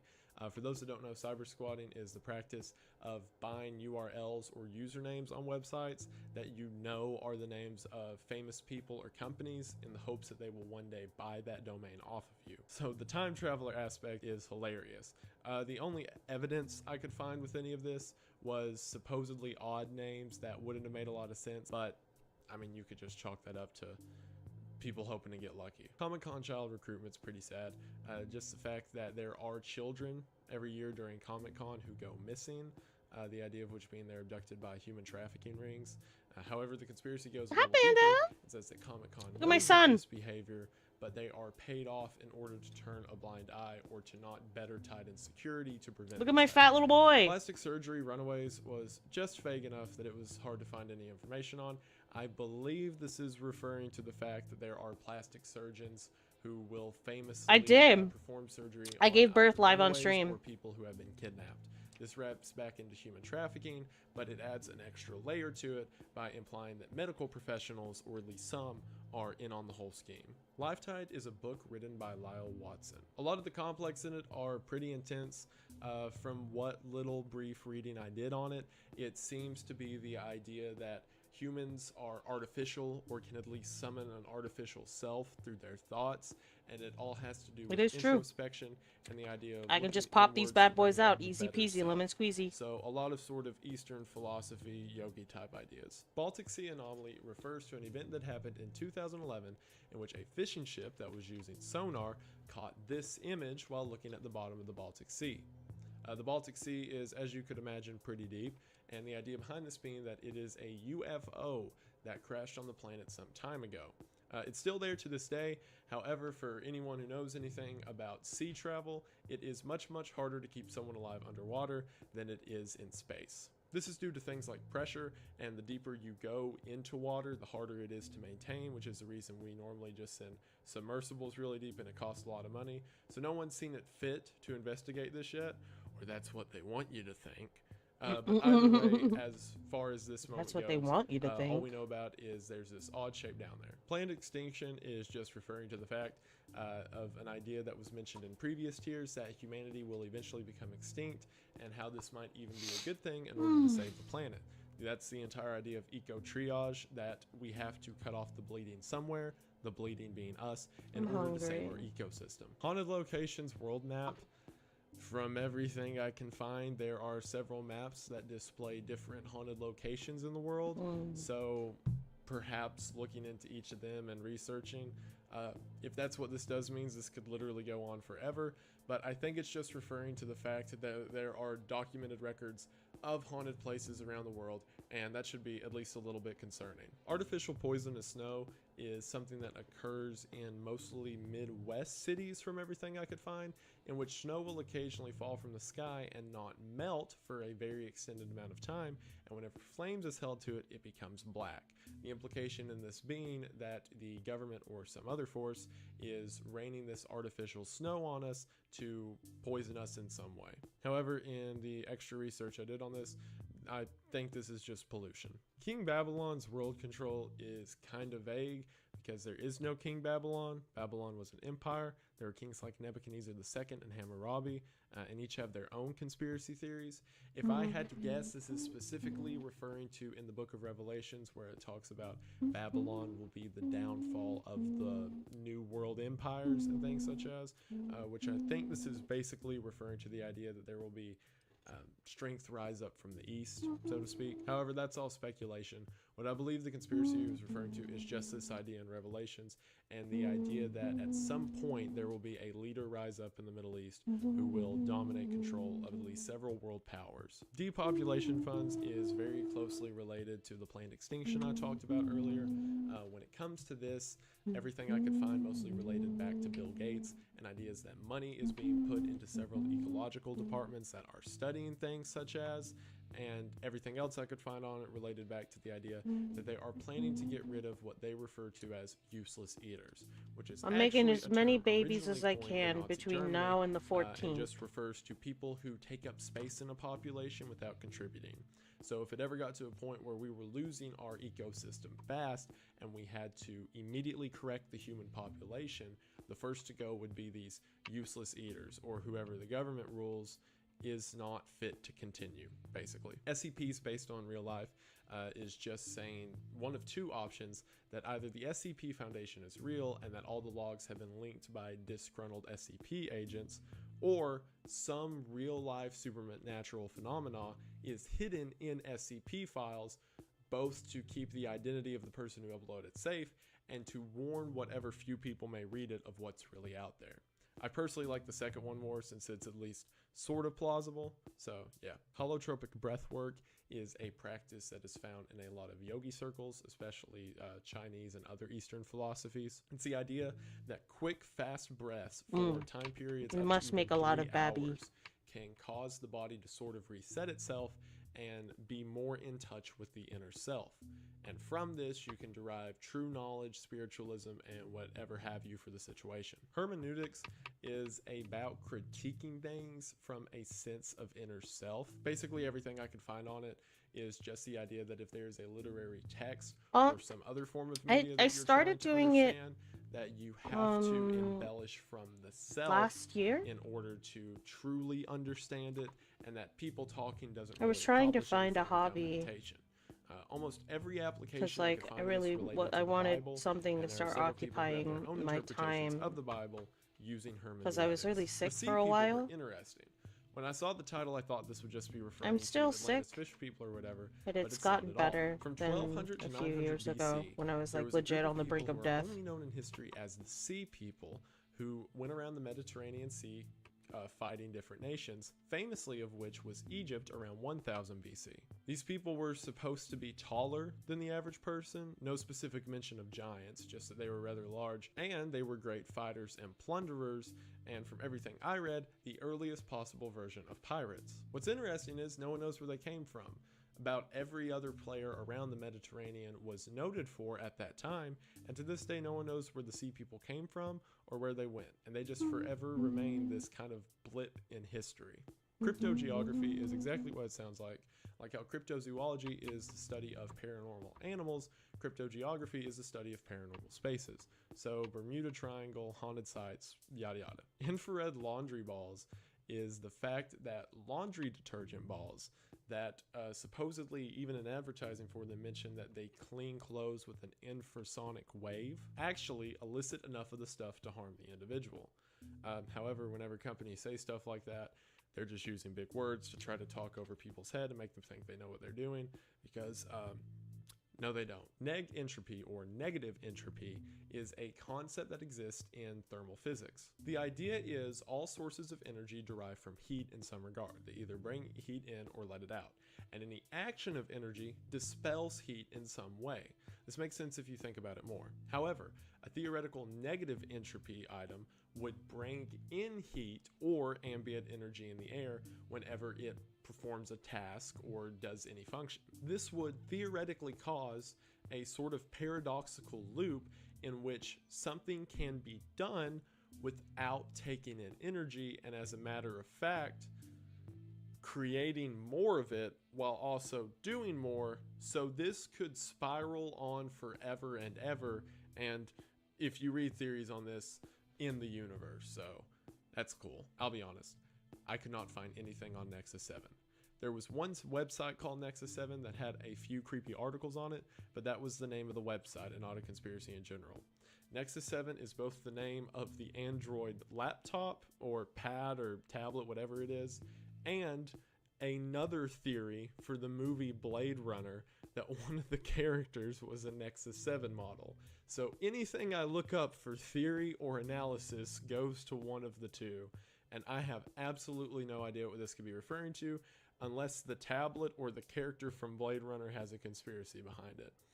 It's come to my attention at this point that when this is all over, I'll need to do a corrections video because there's a few other minor details I messed up on. So if anyone can tell me in the comments what this Nexus 7 thing means, I will absolutely give you credit for it, and I can quit trying to look up pictures of tablets. So yeah, sorry about that, but I promise I tried. The Black Hope curse is an interesting one. In Houston, Texas, there was a family that moved into a small suburb and immediately began noticing odd things happening around their house. Until one day, an old man showed up and told them that they had bodies in their backyard.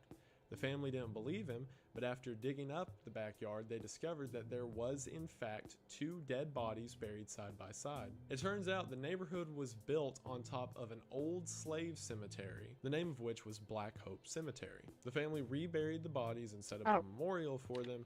However, things kept getting worse around the house. At first it was subtle, such as a missing pair of shoes here or a slight noise down the hallway there, until eventually it became more malicious. Things that were being lost in the house were found on top of the graves in the backyard. After doing research, the mother figured out Making that a little these two guy. were a buried slave couple.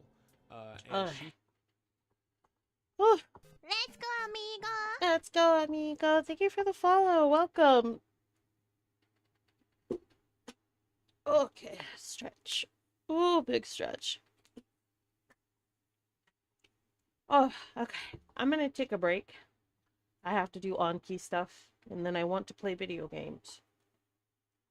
So I'll be making more of these off-stream. You can follow me on my Twitter. I'll post pictures of them when they're done. As a recap, did you guys know that I'm doing the first East Coast VTuber convention? It's set for this November in Danvers, Mass. Tickets are live. You can go to onkeyexpo.com, get your tickets. For the entire month of May, we are raising funds for charity. So in the top left, you'll see this Tiltify campaign. Oh, wrong one. There you go. In the top left, you see this Tiltify campaign. You can scan the QR code. The link is also pinned in the chat. Any little bit of donation helps. We'd appreciate any of your help. So it's for Hope for the Day. They're a charity that raises funds for mental health awareness and suicide prevention. They're a great resource for people who have the spicy brain, and as someone with spicy brain, I appreciate that they exist. Check them out. If you can donate, great. If you can't, that's also totally okay, but sharing and talking about the charity would be great. Join our on-key Discord for information on what we've got going on. For the entire month of May, on-key will be streaming on Fridays and Saturdays, doing interviews and guest collabs, and also promoting the charity. Ooh.